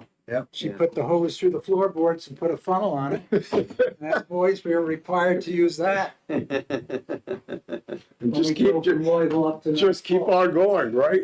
She wouldn't stop. Yeah. She'd buy us 1 bottle of Orange Crush. Yeah.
Okay, unless there is something new that hasn't been discussed or presented, I'd like to go right into the taking action on the motion that's on the floor. Is there any further discussion on 514? Repeat the motion. Yeah, Madam Clerk, would you please repeat the motion that we're acting on right now? On HB 514 ought to pass. You're welcome. So that is the motion, the relative to the dissemination of obscene materials by schools and institutions of higher learning. Madam Clerk, would you please call the roll? Vice Chairman Cordelli. Yes. Representative Lekis. Yes. Representative Ford. Yes. Representative Belcher. Yes. Representative Dry. Yes. Representative McDonald. Yes. Representative Noble. Yes. Representative Peternell. Yes. Representative Cortiello. Yes. Representative Myler. No. Representative Cornell. No. Representative Lane. No. Representative Luna. No. Representative Ellison. No. Representative Woodcock. No. Representative Hall. No. Representative Balboni. No. Representative Cascadden. No. Representative Damon. No. Chairman Ladd. Yes. 10 yeas, 10 nays. Motion. Yes, Representative Myler. I move to ITL this motion. Is there a second? I'll second. Motion made by Representative Myler, second by Representative Woodcock. ITL is that motion. Further discussion from the maker? None, thank you. Second? On to the motion, Madam. I'll speak to, Pardon me? I'll speak to it. Okay, Representative Balboni. Okay. We had a lot of discussion, and I'm just going to summarize a few points of it. One is that this bill essentially is a book ban. Parents in New Hampshire already have the right to review materials and opt their child out of anything that they find objectionable for school district policies. And I have one in front of me right here, which is exactly the opt-out. Hang on, sorry. This is the opt-out policy. It's policy KEC, and it references public concerns and complaints about instructional resources. And it goes in very detail about what that process is and what the appeal process is. So this policy is already in place in most school districts, and that's a majority of the bill. Just to continue on, I think that this bill is putting in the hands of other parents what other parents' kids can do and can't do. I find that also there's a lot of definitions in here that are kind of subjective. Who determines what's objectionable, what's obscene, and what's age appropriate? Because what that means to me as a parent might be different than what it means to a different parent. Students should have a wide access to materials, and school personnel are trained to review materials selected for their schools, and there are a number of policies in place that specifically address how school districts select the books and materials for their school districts. So I feel very strongly that this bill should ITL. Further discussion, Representative Belcher? Thank you, Mr. Chair. Just very briefly, children are experiencing moral injury. They're being shown porn in schools. This is our chance to put an end to that. Any further discussion? Madam Clerk, would you please call the roll? Vice Chairman Cordelli. No. Representative Lekis. No. Representative Ford. No. Representative Belcher. No. Representative Dry. No. Representative McDonald. No. Representative Noble. No. Representative Peternell. No. Representative Cortiello. No. Representative Myler. Yes. Representative Cornell. Yes. Representative Lane. Yes. Representative Luna. Yes. Representative Ellison. Yes. Representative Woodcock. Yes. Representative Hall. Yes. Representative Balboni. Yes. Representative Cascadden. Yes. Representative Damon. No. Sorry, yes. Ooh, my bad. It's Floyd moment. My correct vote is yes. Chairman Ladd. No. 10 yeas, 10 nays. Okay, who's going to make pardon me? Okay. And the Representative Cordelli, the other. Okay, sure, why not? Okay, we have two bills we're going to do, and these are the bills that I think we should be able to scoot right through, seeing there, at least a little while ago, there was mutual agreement on. 634, relative to students' participation in religious instruction to satisfy effective curriculum requirements. I looked at Representative Petinel for a motion. I move ITL on House Bill 634. Is there a second? Second. Motion made by Representative Petinel, second by Representative Ford. The maker of the motion, is there any discussion? I certainly hope not. Good. Representative Ford? Nothing further. Further discussion of the committee? Madam Clerk, would you please call the roll? Vice Chairman Cordelli. Yes. Representative Lekis. Yes. Representative Ford. Yes. Representative Belcher.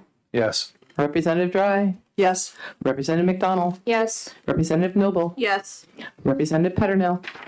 Yes. Representative Cortiello. Yes. Representative Myler. Yes. Representative Cornell. Yes. Representative Lane. Yes. Representative Luno. Yes. Representative Ellison. Yes. Representative Woodcock. Yes. Representative Hall. Yes. Representative Balboni. Yes. Representative Cascadden. Yes. Representative Damon. Yes. Chairman Ladd. Yes. 20 yeas, 0 nays. Consent? Yes. Thank you. Next bill which we have is 604.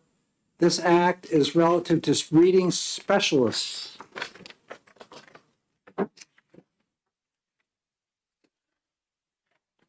Representative Cordelli, you're recognized for a motion. Thank you, Mr. Chairman. I'd like to move I ought to pass. Is there a second? Second. Representative Ford seconds.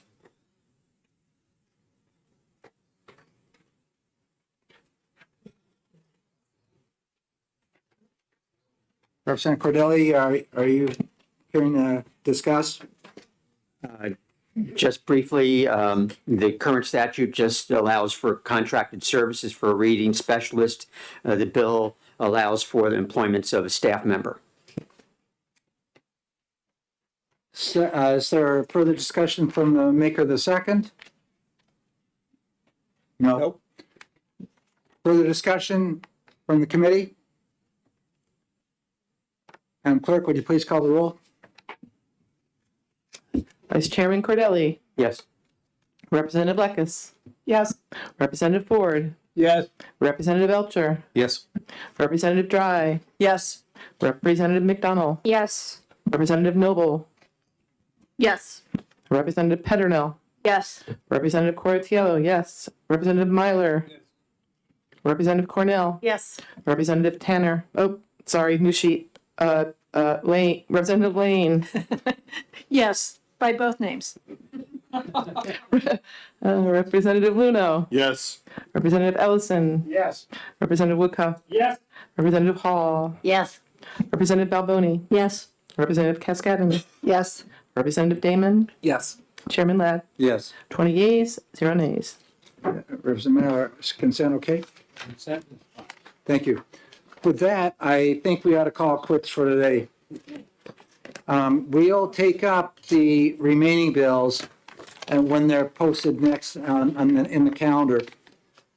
We have no meetings tomorrow and have no meetings on Monday, Monday being a holiday. So we have 4 days ahead of us to rest up, regain ourselves. We will be meeting on the 21st for hearings here in this room. We will most likely have session on the 22nd and 23rd. We will meet here on the 24th for further hearings.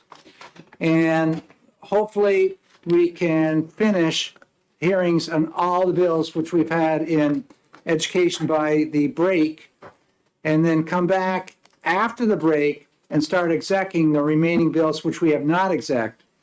But we're just all going to have to really get on task during those, the weeks, the days in March to do that. I think we can do it. We're just gonna have to be a little bit quicker with some of our exec sessions here. When do you need The reports today are needed. Actually, we've gone by the due date already here. But I don't want us to go so far that you forget to do the report, and that's happened many times before. And I've ended up having to write a lot of reports, and that I don't care to do. So let's see, we're out on Monday. I think when you come back on, I'd like to have them, if we can, by sometime at the latest on Monday. So that means you have to email them to me. You're going to have to email them using the template that we have for reporting. Please, that makes it a lot easier. If you don't have the template, let me know and we'll email you another attachment with the template there to get your reports completed. On 71, you know, we're going to get a hold of DOE and do a little bit more understanding where we are on that. That's on hold. We didn't conclude that. And some retained. And no reports on retain. Where there's no recommendation, yes, both sides have to write the reports. So, thank you. Everybody have a good 4 days. Hopefully have some spring-like weather. No, I'm, today? Yeah. I haven't looked at it yet. Remember, if anybody's going to be absent, everybody listen up, please. We have an opportunity to get some of this execing done before we go out on break on the 24th. Because that will put probably into that calendar where we're going to be hearing some things, the opportunity to exec some of the bills we had on our platter today and try to get some of that washed out, other than the ones which we need more information on. We won't go that route. But we didn't get to 563. We didn't get to 394 to 632. And we're going to be holding off on the two building improvement, or building aid, one for the building aid process, the other for the charter school building aid. We held off on that. Other than that, those are the ones that we really want to take care of. And we could also, if we have some bills we want to exec on Friday of that day, we could exec the bills which we are hearing on that day. So be aware that we will most likely have an exec session on the 24th. If you're going to be absent, please let either Mel or myself know that. Thank you. Providing stuff for that night. Hmm?